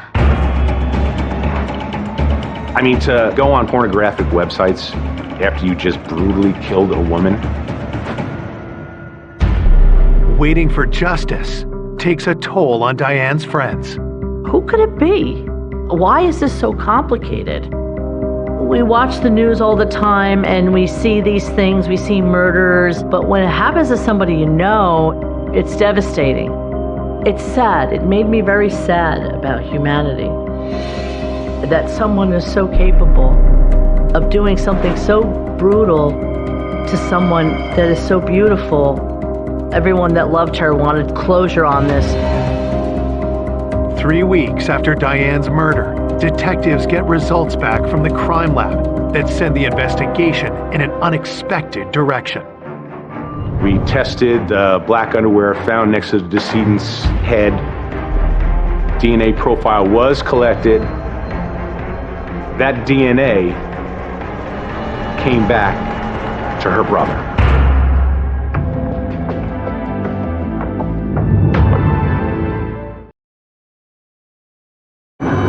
Three weeks after 54-year-old Diane Zaleski is savagely murdered, detectives discovered DNA from the crime scene belongs to someone close to home. The DNA that was in the pair of underwear lying next to Diane came back to Ron, her brother. A lot of things ran through all of our minds. We just couldn't believe it. We thought that there might have been something sexual with her brother, and she had enough. And he killed her, brutally killed his sister. Diane's brother worked for the Department of Public Works, so he would know when garbage was collected on her street. The killer knew I can stay until the garbage is removed and then I'm safe to leave. So there's a possibility that Diane's brother could have done it, collected all the evidence, and taken out the garbage. The killer was there for a long time. Diane's brother, he knew her pattern, her daily pattern. He would be comfortable staying on the scene, making themselves something to eat. I called him up that night and said, "Hey, do you got 10 minutes to come down and talk to me?" Ron agrees to come in the next day. How do you say this without accusing the brother of basically having sex with his sister? Because that's what it leads you to believe. I have this report saying that Ron's semen was found in the underwear, so I just put the report on the desk and I slid it over to him and I said, "What do you think?" It's like he was hit by a freight train. The jaw drops. He said, I can't explain it. It can't be true. He went on about the wash and the laundry, that up until just prior to her death, she was doing laundry at her brother's house. I sort of left it at that. I said, we can keep this between us for now. I'll talk to you again in a couple days. In the interim, detectives send Ron's DNA to compare with the blood spot found at the scene. They also get some crucial details from Ron's wife. The wife said he was home with me, he couldn't have done this, he didn't do this. We asked specific pointed questions. She told us they weren't Diane's underwear, they were Ron's wife's underwear. They had the same size and brand of underwear. She did tell us that Diane had been doing laundry in their house. We also found out sperm can be resilient into the wash. So the sperm that was in the underwear could actually be from Diane's brother, and her sister-in-law and her underwear got mixed up. The whole family got by his side. After conducting all the interviews, we all came to the conclusion that he didn't do a thing. There's hard proof of Ron's innocence when investigators find out his DNA isn't a match for the blood found at the scene. Case took lots of twists and turns, and there were parts that were shocking to us where we had to kind of sit down and regroup. Diane was also on some dating websites, so we also had to attack that aspect of the case. Could she have met someone sinister over the internet? Online dating can be frightening. There are people who are really troubled, and if they come across your path, you are the victim. Detectives focus on someone who called and texted Diane a lot. Kyle came to our attention because he was in her phone. And Kyle was very evasive. Didn't want to come in for an interview. He was just a friend. He wasn't romantic with her at all. At least that's what he said. But was that true? Or did Kyle want more than Diane's friendship? Her circle of friends said he was a possible person of interest. And we acted on it. We followed up on it. He was not cooperative. We obtained subpoenas to go find him and bring him in for statements. When he finally did come in for an interview and refused to give a DNA sample, it was too intrusive to him. And he asked a lot of questions. Normally, I'm the guy asking all the questions. So it gets your radar up a little bit that something's not exactly right with this guy. He actually said that he was at the house the week prior to her death, so he was familiar with the house, wanted a relationship with the victim. He denied that. We didn't believe that was true at all. People that I'd spoken to didn't think that he was her type. Maybe she laughed at him and told him to get out. Why else would he be evasive if he wasn't hiding something? There were no signs of forced entry at all to the home. So Diane must have let this person into her home. Was that person Kyle? Maybe he didn't go there with the intent to kill, but maybe something flipped the switch. Detectives want to know where Kyle was the night of the murder. He said he works nights, and all the access in the building was key card controlled. Detectives check logs. There is a record of Kyle swiping in. But who's to say that somebody else wasn't using his key card? Until we got DNA, we'll just never know. Investigators tell Kyle if he wants to be ruled out, he needs to cooperate. We did eventually collect his DNA. He was negative. DNA set him free. As weeks turn into months, investigators are far from uncovering the identity of Diane's killer. We're hitting the year anniversary of Diane's death. It was very hard to explain to the family that we were no closer. You saw a family not being able to fully grieve because they didn't know who did this. It was like a bad dream. I was worried. I said that they should have found someone by this time. We knew the killer was out there. We were feeling frustrated. He would never be identified. That was our worst fear.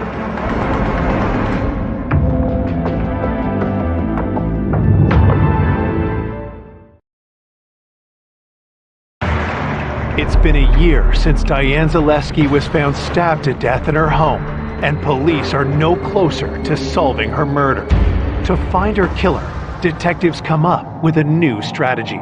You usually try to piece together the victim's life, but we felt we needed to come at this from another angle and try to figure out who our suspect was.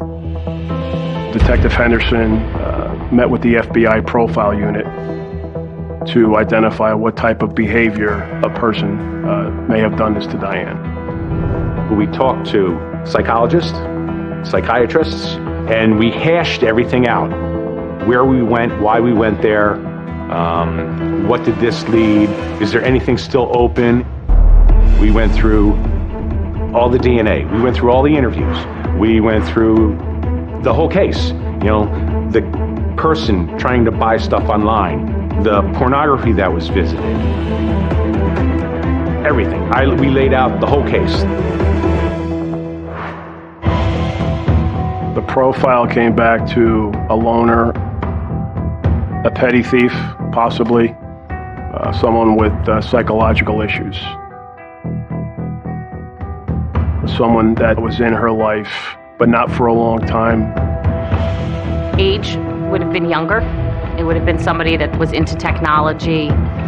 We realized that The individuals that we were speaking to did not fit that profile.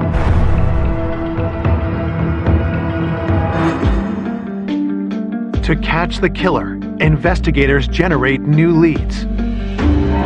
One of the things was on the year anniversary, do a media blitz. Local TV, local newspapers. We just wanted to see whether or not it might stir the pot. Detectives decide to release new information to the public. So the things that we included in the press release, whoever killed Diane cleaned up after himself. We also said that we now have the killer's DNA on file. And then we re-canvassed everywhere. After a month, detectives have received a flurry of new tips. And one really grabs their attention. Detective Rob Henderson received a phone call from an individual out of state indicating that she was on social media with an individual who was concerned about his well-being and his safety because he thought he was being investigated by police because of a serious crime he committed in New Jersey. She tells me, I'm a stay-at-home mom. You may think I'm a little crazy, but I'm Facebook friends with this guy. This woman was on Facebook and had met a person years earlier in a Facebook chat room and then eventually formed a friendship with this person. She explained to us that she had had conversations with him that were troubling to her. She had said that he had told her that he had committed a murder. This witness was very concerned for her family, but she said, if he had anything to do with this, I need to speak the truth. We had been friends for about 3 or 4 years at that time. We used to chat through Instant Messenger all the time. He had a lot of different screen names. He called me his big little sister. He was 9 years younger than me. He told me he lived in New Jersey. He was fluctuating in and out of homelessness. He told me that he sold drugs and things like that, but I didn't feel like that was who he was. I think he was just doing it because he felt like he had to. Out of the blue, he's like, I did the worst thing you can think of. And I'm kind of sitting there thinking, like, what is he talking about? I don't know, a drug dealer getting killed. And I was like, what did you do? He said, they found DNA. And so I'm like, what do you mean they found DNA? While I was talking to him, I Googled some articles just to see if anything matched up with the story that he told me.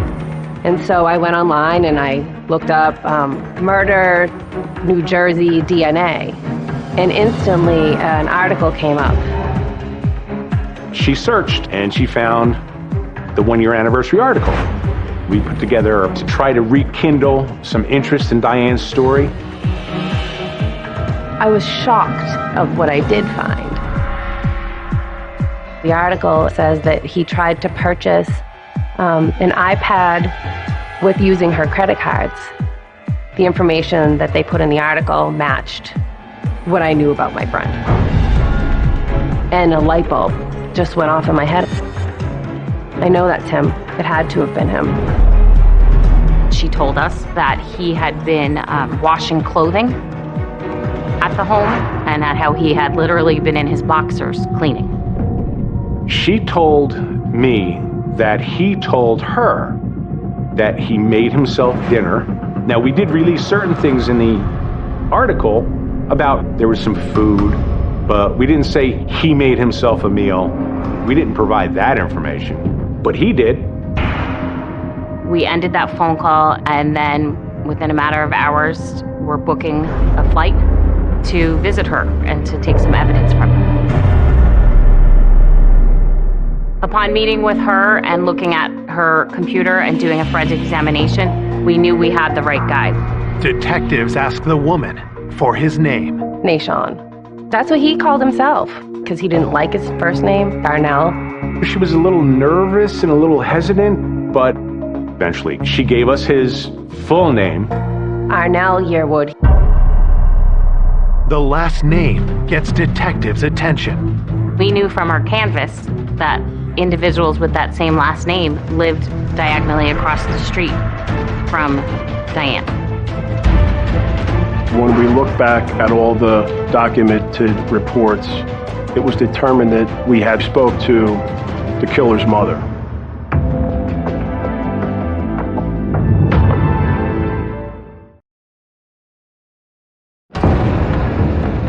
After over a year and a half investigating the grisly murder of Diane Zaleski, police finally get the break they need. They have the name of the suspected killer, Arnell Yearwood. And in a shocking twist, detectives discover his family actually lives on Diane's street, and they've been to the house. We were there last year after one older neighbor told us that she had seen two kids playing outside. And she knew one of the children lived in the neighborhood. She didn't know who the other child was. We did some more digging and some more investigation on Yearwood. Arnell Yearwood, although he was in his 20s, he was very small in stature. So he could be mistaken in a puffy jacket for a kid. We knew that Diane had some kids on the block helping shovel snow or do some yard work. It really led us to believe who was described as this kid was the killer. We went back across the street, made it look like we were canvassing other homes, but really we only had one home that we wanted information from, and that was his mother, Mrs. Yearwood. So we went to her home, said, "We know you have a son," and asked specific information about that son. And her daughter, who lived in the home, the mother of that child that was seen on the block, expressed to us that her brother, Arnell, had been at times living in the basement. And it would have been during the time frame of Diane's murder. That her brother sometimes would be outside with her own son. Arnell's mother insists she has no idea where her 26-year-old son is. We have to find this guy because we have to do a DNA match. There was now an absolute manhunt. A track and trace on Arnell's phone narrows down his position. Somebody's got eyeballs on the house, and next thing you know, a kid starts walking down the street. And sure enough, it was Arnell Yearwood. And he was 5'1", 120 pounds, soaking wet, wearing winter clothes. Looked like a kid. No one expected this. We scooped him up and we took him back to the office. He was nonchalant. I don't know what you're talking about. I don't think I was there then. Detectives push harder, knowing they need to get a DNA sample from Arnell to compare to the crime scene. He did consent, but after we took his DNA, and he stopped talking. My boss called me at 7 o'clock that night and said, "It's him." On April 7th, 2012, police arrest Arnell Yearwood for the murder of Diane Zaleski. He was charged and brought back to the homicide task force and questioned again. This time, Arnell starts talking, and investigators can now piece together what happened the night of Diane's murder.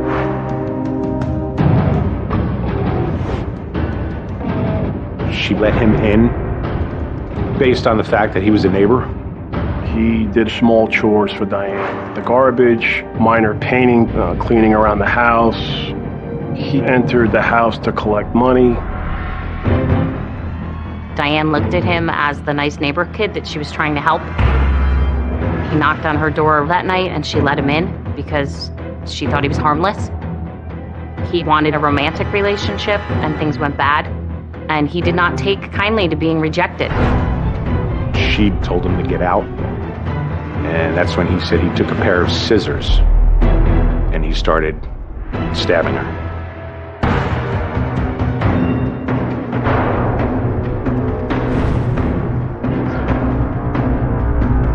In the entrance right at the front door, that's where the first attack occurred. After he had her down on the ground, he was strangling her He dragged her down the stairs and left her body dead at the bottom of the stairs. And then he went about his cleanup of him, cleanup of her, and his pornography watching. And at some point, he made himself something to eat. But why would this kid brutally murder this vivacious woman? The killer never talked about a motive, ever. And to prove a murder, you don't have to prove motive. We never identified what a motive was.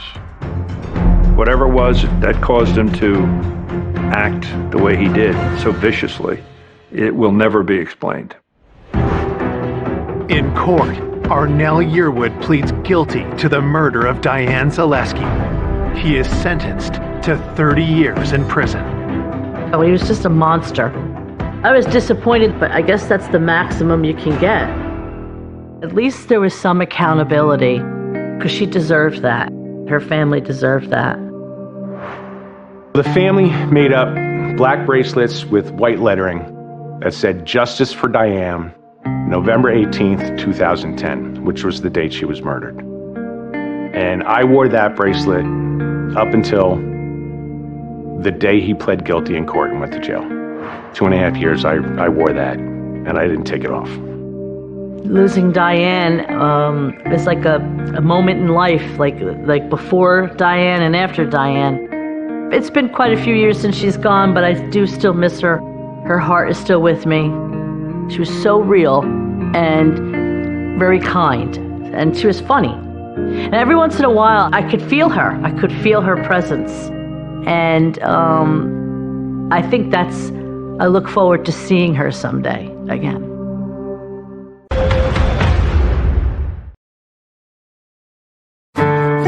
A vibrant young woman with a bright future. She just was like a magnet. She was very, very pretty, but also very smart. Is the victim of a truly disturbing murder. He'd been struck on the head many times. It's kind of the horror story. The body itself appeared to have been washed. Jewelry had been put on her after the fact. She had been staged for this suspect's desires. Who could have done this? Could it be somebody who likes her, somebody who has a fantasy over her? Detectives hunt for a deranged killer. We noticed bloodied palm print. Police had collected about 100 different print impressions. We could be looking for a serial killer. Just when it looks like justice may never be served. It was extremely frustrating. A stunning discovery points to a murderer in their midst. When we found out who it was like, are you kidding? Nobody could believe it.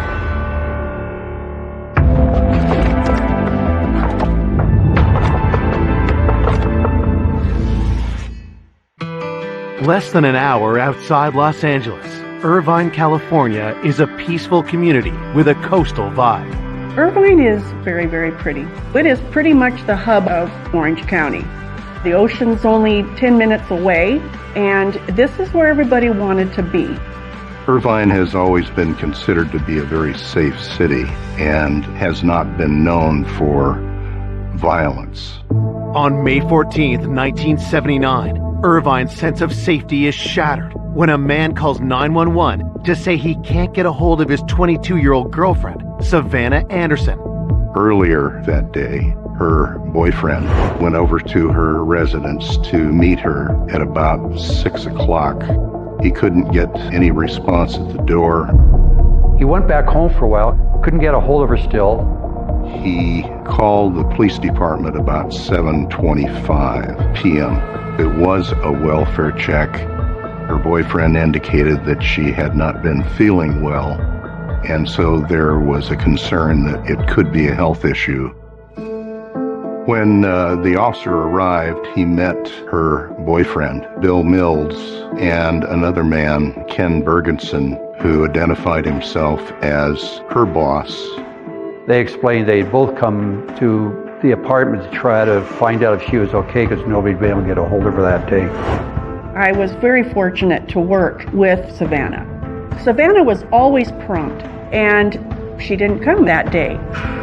All day long, it was like trying to get a hold of her, no answers.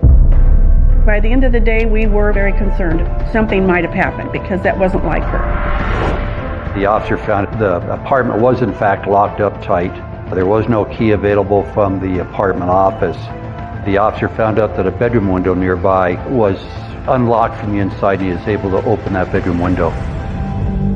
When the officer made entry, he was able to see a woman with a lot of blood around her, lying in bed, towels wrapped around her face and head. She was cold to the touch. Both Savannah's boyfriend and boss are taken to the station for questioning, while homicide investigators are called to the scene. When I walked in, it appeared to me that there was a struggle, a fight, and it was very clear that she was attacked on the bed, and she laid on the bed for some time due to the amount of blood that had pooled in that area. A lot of blood splattering against the back of the wall of the headboard. She also had towels over her face. After the towels were taken off, her face was found out to be beaten very severely, excessively. The towels were significant. It tells you that the killer may have known her and didn't want to look at what they've done. It appeared that the body of the victim had been beaten with something hard. She had multiple defensive marks on her arms, her hands, nail marks around the neck area, which would indicate that she also had a ligature that had been placed around her neck. The legs were slightly raised as if some sexual activity may have occurred there. Perhaps she was the victim of a sexual assault. The degree of violence to Savannah's body was unusual. Did somebody do it because they were angry at her? If they were angry at her, is that because they knew her, they loved her, they hated her? Based on the state of the body, police believe Savannah was likely killed in the early hours of the morning. Looking closer, several details strike investigators as highly unusual. Savannah had some jewelry on her. There was a necklace around her neck, and the clasp was at the front. There was also a watch on her arm that looked like it had just been put on there loosely. We were surprised to see that those items were still intact on her based upon the brutality of her attacker. So it appeared that he may have just put those items back on her. The body itself appeared to have been washed, as there's very little blood on the skin surface of the victim. We noticed drag marks from the bed onto the carpet leading into the bathroom. Inside the bathroom, there was diluted blood with water around the sink area and also the bathtub. She looked like she had been cleaned up and set in a particular position on the bed that was staged for this suspect's desires. And I think that was important to get an idea of what this type of person was willing to do to Savannah's body, put things on her, put clothes on her, whatever. It was very unusual for any type of murder, in my opinion. It looks like somebody wanted to make it look like she was fine and nothing was wrong. Police find some important clues the killer left behind. We noticed bloodied palm print leading from the bedroom into the bathroom. Palm prints are identifiable just like fingerprints. There were smudged, bloodied fingerprints on the toilet seat. They were basically the only way that we'd be able to find out who the killer might have been. There was no DNA at the time. Detectives find no murder weapon or any sign of forced entry. We made the determination that the killer may have been known by Savannah and let him in through the front door. Another theory was through an unlocked open window. After finishing up at the scene, detectives break the news of Savannah's death to her loved ones. The parents lived in Utah. When I spoke to Savannah's mother on the phone, she was devastated by this. It was her only child. It's probably hard for most people to realize, first of all, what it's like to lose a child, let alone the only child you have. Savannah's mother said Savannah had made a collect call to her about 10 o'clock the previous day on Mother's Day evening. They had talked on the phone for about 2 hours. Savannah was very happy, good mood. That must have made it even more so difficult. When I found out what had happened to Savannah, we were all totally shocked. My heart just hurt so much. How very sad this beautiful young lady, her life was gone. It's very senseless, very, very hard to understand. Born in 1956, Savannah Anderson grew up in Salt Lake City, Utah, and had big dreams. She was 22 when she moved to Irvine. She came here looking for a better opportunity. She was very independent, and she wanted to do it on her own. I met Savannah when she was working here for Commercial Credit. Savannah was a secretary for the operations manager. She just was like a magnet. She was very, very pretty. I remember when people did come in the office, especially the men, she did attract attention. Savannah was flattered, but she did have a boyfriend, Bill Mills, whom she met 3 months after moving to California. She was more of a private person into herself as far as not one to just open up and tell everybody what she was doing. She was definitely on the shy side. When I found out what had happened to Savannah, I felt angry and just crushed and so hurt. My first thought was just how tragic this was. I just can't imagine. It's kind of the horror story. Who could have done this? Could it be somebody close to her, somebody who knows her, somebody who likes her, somebody who has a fantasy over her? When you have a brutal killing like Savannah's case, detectives immediately looked for the people that are close to her, her boyfriend. The fact that Bill, the boyfriend, was the one that called the police, is he innocently calling the police here because he doesn't know that something had happened to her? Or is he the one who may have done it, so he contacted the police to say, gee, something might be wrong, with the hopes that the police will go ahead and discover the crime and then say, well, it can't be the boyfriend because he called us here. Could it be almost a way out to try to point the finger away from you? It's just something you have to look into. Coming up, police question the grieving boyfriend to see if he has something to hide.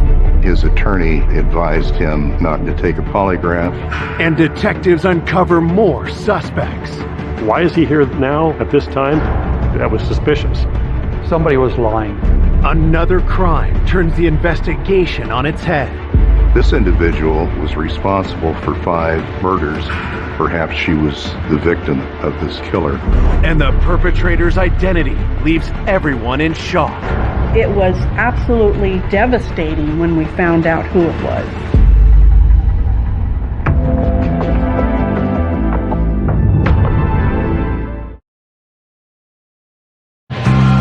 Police investigating the gruesome murder of 22-year-old Savannah Anderson have their first suspect, her boyfriend, Bill Mills. When you have a crime of passion where somebody is murdered, there are definitely times when a boyfriend who just got angry and upset did the crime. The first thing we did was began meeting with Bill Mills so we could understand better about Savannah, his relationship. Bill tells police he and Savannah started dating 6 months ago, and he was in love. They had met each other in another apartment community. They had gotten along well. He was about 9 years older than Savannah. In talking with him, had learned that he had just asked her to marry him. Police are curious if something came up to disrupt the couple's plans for the future. It was a large, violent crime scene. Did he do it because he was angry at her? Bill tells investigators he last saw Savannah a day earlier on May 13th. They had brunch together, and then he spent the day over at her apartment. During the interview with Bill Mills, we found out that Savannah and he did have sex that day. So that would be important later on in case there was semen found inside of her. Bill told me on the 13th he left her apartment at about 10 p.m. Once he did leave, what happened to him? Can anybody account for his activity after he apparently left her apartment? He said he went home, he went to bed, and then to work the following day. Bill says he and Savannah had plans on the 14th after they both got off work. He went to her apartment about 6, knocked, couldn't raise her. He went back home for a while, then Bill Mills went ahead and contacted the police department. Bill denies having anything to do with Savannah's death. It appeared that Bill Mills was really in love with her, thought it was a very serious relationship. He was very happy with her. Bill was cooperative. He tried to assist us as much as he could. But there is one request Bill won't comply with. There is a red flag. He was asked if he would be willing to take a polygraph. He contacted an attorney, and his attorney advised him not to take one. We did ask if we could see his body, his hands, his arms, see if there's any indications of a struggle with anybody. But his body was clean. We asked him if we could go ahead and take his finger and palm prints. He agreed to let us do that. It will be weeks before the results come in. In the meantime, detectives are forced to let Bill go. Next, they move on to another man in Savannah's life. Part of the investigation and process was to meet with her boss, Ken Bergeson, who had been at the crime scene. In speaking with him, he said he had known her in Salt Lake and had offered her a job locally here. Ken Bergeson also said that he kind of considered himself a father figure to her. He helped her move. They had talked many times, been out for drinks, been out for lunch and different things. Could Ken have wanted more than a professional relationship with Savannah? Was anything going on romantically in the present day? I asked Ken where he was the night of May 13th, and he indicated that he was with his wife that whole evening. We did contact the wife to verify that, and there's no reason to believe that he was anywhere but at his home that night. After the interview, we asked Ken to submit his prints so they could be compared against the crime scene. We just let him go home that night after the interview. The police questioned each one of us in the office. I worked for Ken Bergeson at the time. He was just such a nice guy and so concerned about her. She was living by herself, and she was just so beautiful. I just thought, somebody saw her. Somebody was either stalking her or something happened. But I was just so angry that somebody could possibly do something like this. It had to have been somebody I thought who was very sick. There was nothing really that drew anyone's attention to any issues that Savannah had at work, and nothing came of it. Police canvassed the apartment complex the next day, searching for witnesses. We didn't find anyone that said that they'd heard any struggle or screams to corroborate when that attack may have occurred. There were 2 security guards that were assigned to the complex. It was a multi-unit under construction. So after I got the names of the security personnel who worked that night, which was about a week after we originally responded out there, I talked to the security guard first who worked the midnight to 6:30 shift. His name was Chuck Doyle. According to Doyle, security was hired to ensure the residents were safe and to overlook any construction sites and that sort of thing for theft. Chuck tells investigators on a usual shift he would drive through the complex and also patrol by foot. I asked him how he found out about the murder of the woman, and he said he found out through the company. I asked him if he knew the lady who lived there, showed him 2 pictures, and he picked out the picture of Savannah Anderson. When asked about his dealings with Savannah, Chuck's answer gives investigators cause for concern. He indicated about a month prior that he'd helped Savannah gain entry into her apartment and slid a window open for her. It was notable that Mr. Doyle had said he was aware that at least at that time one of the windows was unlocked. Doyle said, "You'll find my fingerprints on Savannah's window, and this is the reason why." Immediately, we printed him. It really made me zero in on him as a potential suspect.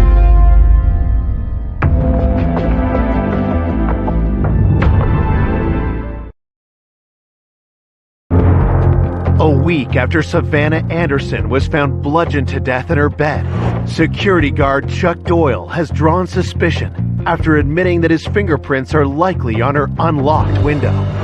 She had locked herself out of her apartment before, contacted him while he was on the site to see if he could help her get into the apartment. The security did not have any pass keys. He found that a window was unlocked. He was able to slide the window open. He also said that he didn't go inside. It could be for a couple of reasons. Could be perfectly innocent that he didn't go inside. Could also be to say, well, I didn't go inside if he may have somehow be involved in the death. Had Chuck slipped in through the same unlocked window to kill Savannah? Police press him for his movements that night. Chuck Doyle said that he reported for duty on the 14th at midnight, or was supposed to, indicated that he was about 10 minutes, 15 minutes late. He was supposed to replace a security guard named Bob Sellers. He drove by Savannah's and saw her talking on the phone. He thought maybe that was around 12:15 or so, 12:20, but was not certain. He went and parked next to Bob Sellers' car. About 12:30, he estimated, Sellers approached. He got daily reports from Sellers, and then Sellers went ahead and got in his car and drove off. When detectives ask what happened next, Chuck's answer raises even more suspicion. He said he drove around a while, went back to the carport, and went to sleep, which would seem very odd. He thought he probably nodded off for a while. Doyle says that he was awoken by a car door slam. It was Sellers who had returned and invited him to breakfast. Doyle says it was maybe 1 or 2 in the morning. They went to breakfast at Spire's restaurant, a 24-hour cafe. The cafe is just 10 minutes from the complex. Doyle said that he was dropped off by Sellers at about 2:30 in the morning. Chuck says the rest of his shift was uneventful, and he clocked out at 6:30 a.m. There's just something really unusual about the sequence of events that's being described by Doyle. Investigators are left with more questions than answers. Did Savannah die on Chuck's watch? Or was he the one who killed her? Hoping for clarity and to corroborate Chuck's story, they turn to the other security guard, Robert Sellers. Robert Sellers enlisted into the Marine Corps at age 17. He's 22 now. He was assigned that day to work from about 4 in the afternoon, and he was supposed to get off at about midnight that night. I asked him if he knew who Savannah Anderson was. He said he had talked to both her and her boyfriend that evening. Sellers told me that he thought he saw Savannah around 10 p.m. on the phone. Robert confirms that Chuck was late for work, so he didn't leave the apartment complex until around 12:30 a.m. After leaving Doyle, he then went home, showered. As a U.S. Marine, he was supposed to go to a Marine base at 6 o'clock in the morning. He decided it wasn't worth trying to go to sleep, so he thought, well, I'll just go out to breakfast with Doyle. So that's when he returned. Sellers told me that he came back to the complex about 3:30, which is an hour and a half or 2 hours after what Doyle recalled this happening. So there was this inconsistency between the both of them about what time they must have gone to the restaurant.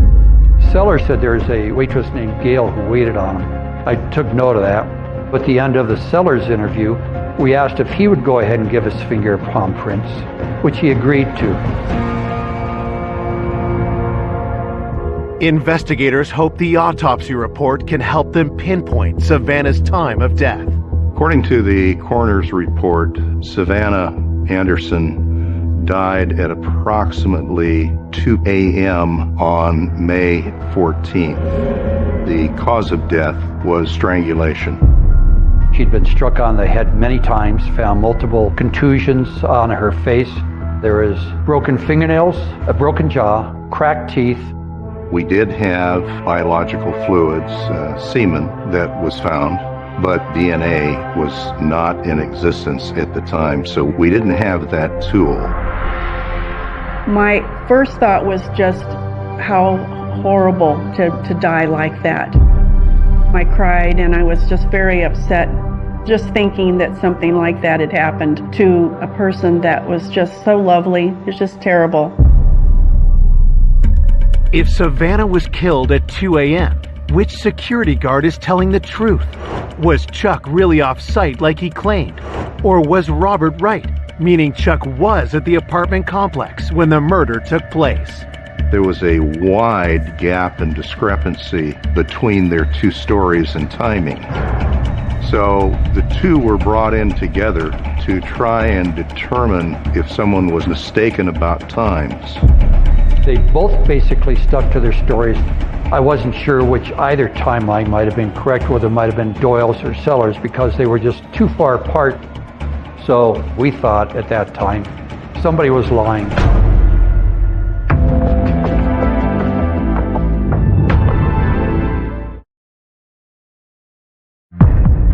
Detectives are investigating the disturbing murder of Savannah Anderson. The two security guards from her apartment complex are unable to agree where they were at 2 a.m. when Savannah was killed. The timing is very sketchy between what Doyle says and what we learned from Sellers. This is raising a lot of flags to me, because why don't they know where they were and what time they were? Going over time discrepancies, Doyle said, well, I slept, I could be mistaken, I'm not sure. So Sellers seemed to be more credible time-wise. According to Robert Sellers, Chuck was on duty at 2 a.m. and the pair only went to Spire's restaurant around 3:30 a.m. I asked one of the patrol guys to go ahead and try to contact any waitress there that might have been named Gail to see if she recalled the security guys coming in there at all. They weren't able to find a Gail that worked at the Spire's restaurant, so we could not identify that particular part of the story. It looked like the best chance of us determining who the suspect was going to be through the fingerprint and palm print evidence left behind. At this time, we already had fingerprints and palm prints from the boyfriend, Bill Mills, the boss, Ken Bergerson, and from the two security guards, Chuck Doyle and Bob Sellers. And I felt that if we can find out if any of those were the palm prints, that's going to be the resolution of our case. We'd be able to determine who had done it. So we sent them away with high hopes that we're going to be able to resolve the case once we get the results back. While waiting for the results, investigators dig deeper into Savannah's life, hoping something will point to her killer. Savannah seemed to be a very likable person who had, from all reports, a good mind, good IQ, personable, funny, one that you would be very happy to have as a daughter. She was very sweet, very sophisticated, quiet. She had very strong values and morals. You know, she was just not one of those that was going to be out looking for trouble. Just how she went and how young she went is so tragic. Our world is, it's cruel. We interviewed neighbors. Savannah had been at the apartment complex about 6 weeks. Her contacts, friends were very limited. What I learned through investigation was Savannah had moved deliberately for the safety of having security on the premises. She really wanted a place that felt safe, and the fact that they had security, she loved that aspect of it. She felt really good about where she was going. 2 months after Savannah's death, police received the results of the finger and palm print analysis from the scene. I was really hoping we heard back from the crime lab that it's going to be one of the guys we'd already talked to. In terms of identification and finding and identifying that individual, it was everything. None of the prints that came back were any of the fingerprints submitted from the bloody finger and palm prints. Really disappointing. Couldn't figure out why. It seemed like there should have been somebody in there that was responsible for it. Yet the crime lab is telling us that these weren't the responsible parties at all. We thought we had some viable suspect, but we're told, nope, it's not them. Well, now what? Wow. The results mean Savannah's boyfriend, her boss, and the 2 security guards are all cleared. I was very discouraged, but thought, okay, we just haven't come across the perpetrator. He's out there. We'll find him. We'll identify him. I feel comfortable with that based on the palm print. Detectives immediately looked for people in the area that maybe had criminal histories. They looked at people that had been arrested after that for similar type of break-in crimes. And if they had any suspicions whatsoever, they would get their palm print and their fingerprints, and they'd compare them to the crime scene prints and then rule them out if they didn't match. 3 months after the crime, police had collected about 100 different print impressions. The palm prints didn't match. It was extremely frustrating to work through this. With the case threatening to turn cold, detectives refuse to quit and take the case in a chilling new direction. After going through potential suspects that were eliminated through the palm print, we began to examine that Savannah Anderson may be the victim of a serial killer known as the Bedroom Basher. This individual was responsible for 5 murders in the Orange County area at the time. With a population under 2 million people, the number of attacks in a matter of months is troubling, and the similarities striking. He would target young lone females between 17 and 35, ground floor apartments, open windows, open doors. Once inside, he would bludgeon, strangle, and sexually assault the females. So Savannah certainly fit that MO. And so we had to take a real strong look at perhaps she was the victim of this individual who had not been identified. We could be looking for a serial killer.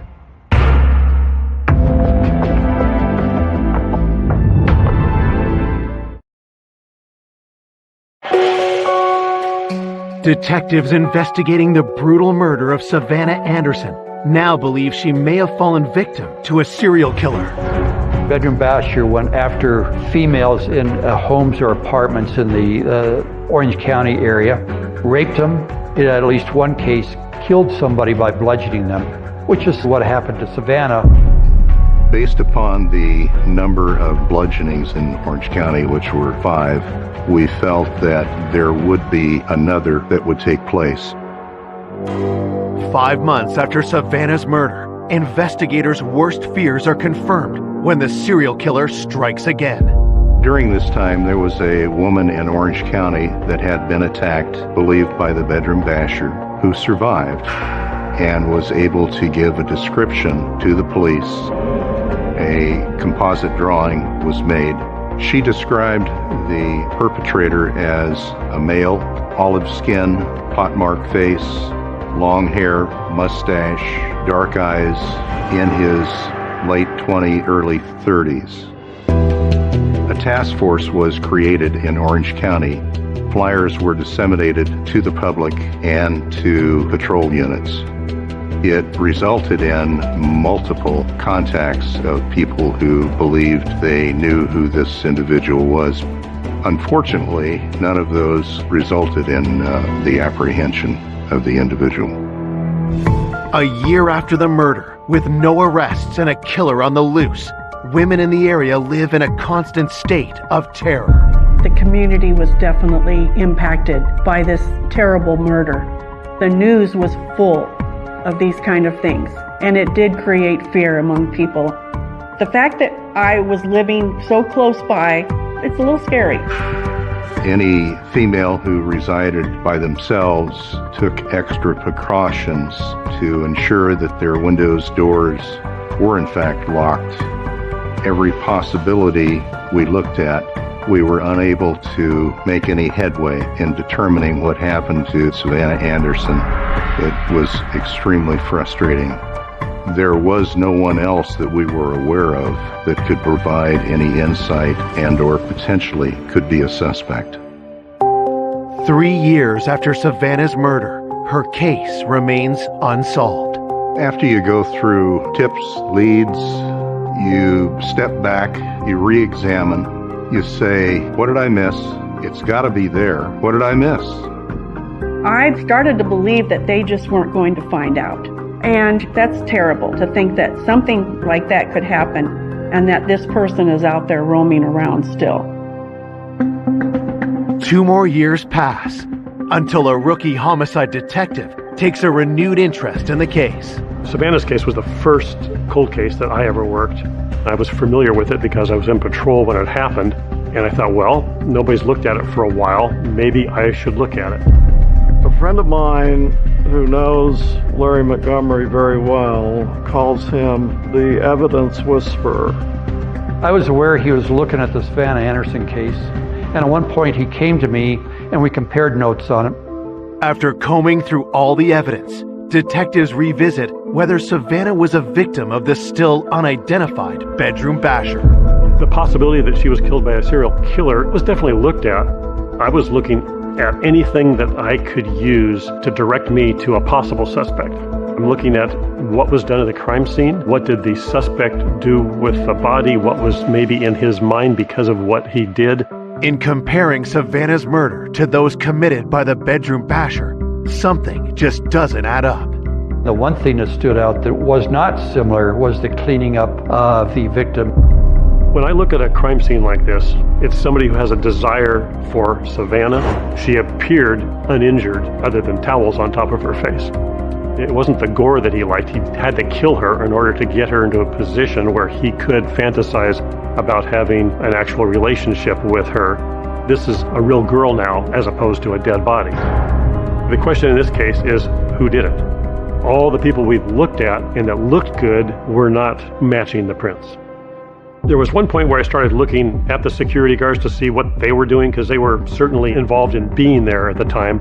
There were very big differences between what Doyle said happened and what Sellers said happened that night. And I thought that was very odd. I thought at the time that I interviewed Doyle that one of the problems was he may have gone to sleep for a while. That would certainly account for the timeline being different or his uneasiness in talking to us about that particular time period. Police quickly locate Chuck and bring him in for another interview. His story about what happened the night of the murder is the same, but a few details stand out. Doyle said that he got to the site probably 10 minutes late. He had not been able to find the person he was supposed to replace yet, Bob Sellers. About 12:30, Doyle saw Sellers come with a shirt in his hand, and I asked Doyle, did you ever ask him why he was late or why he didn't have his uniform shirt on? He said, no, he never asked him that. He just figures he's on his own time, so he could probably wear whatever he wants. That's unusual. That right there's a big red flag.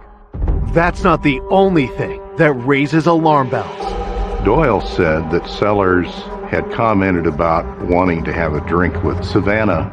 He thought she was very attractive. Detectives asked Chuck Doyle if Robert Sellers ever confided anything else to him. Regarding the relationship between Doyle and Sellers, they weren't buddies. They didn't do things together. They weren't really close friends. Following this lead, investigators asked Chuck if it was common for them to go for breakfast during a shift, like they did the night of the murder.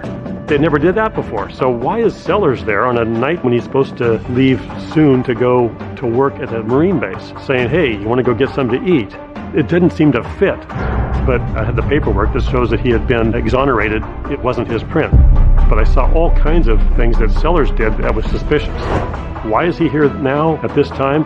It all fits if he came back and did something with the body at that time. It all made sense time-wise. And that's when I decided we need to find those prints again and see if we matched them properly.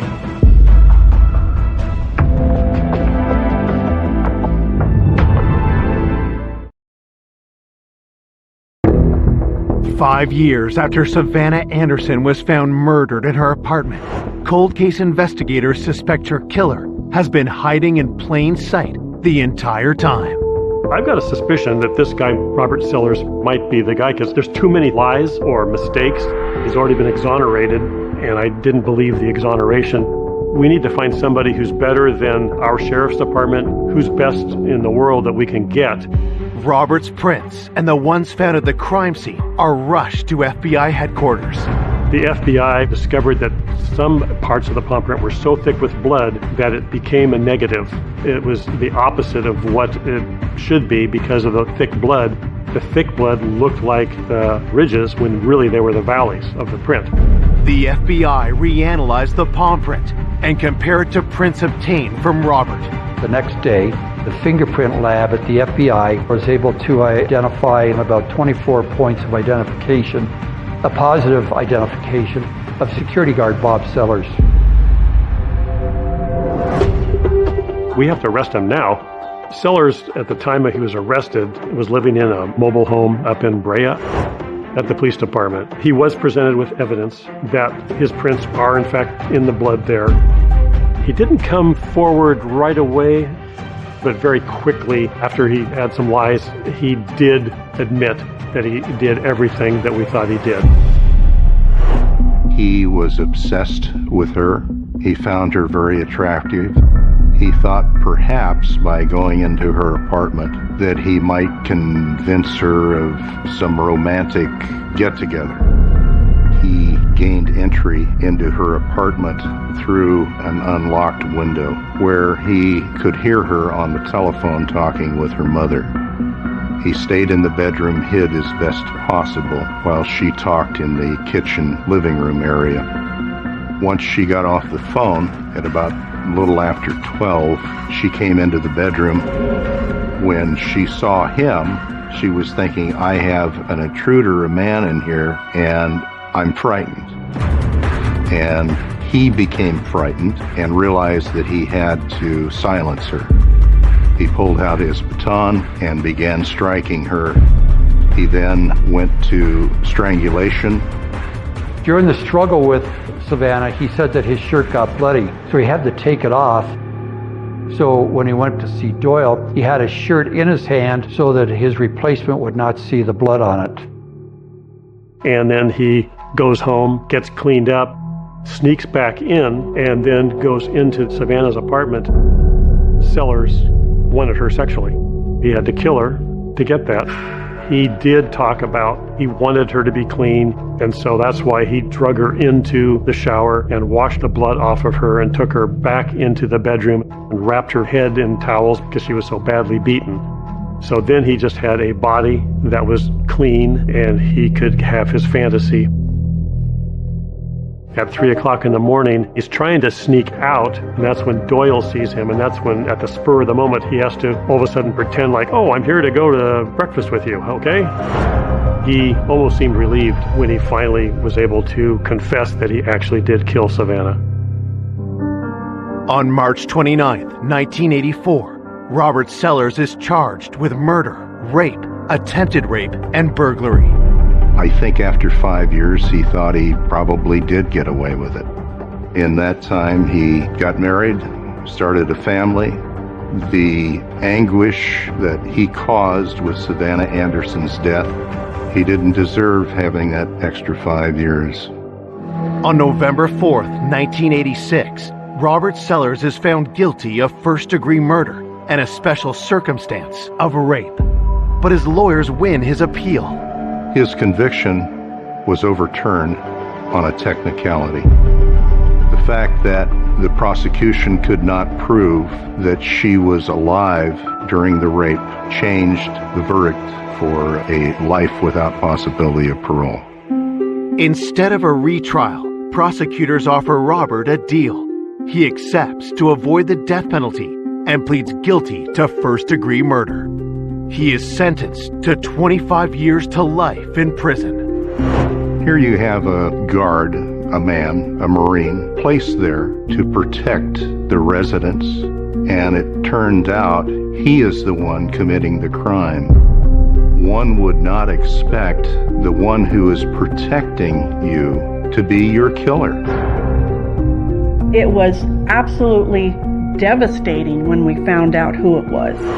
The irony of it all was the fact that she moved to this beautiful apartment complex thinking she was going to be safe and secure. and it was the security guard that actually did it. It was like, are you kidding? Nobody could believe it.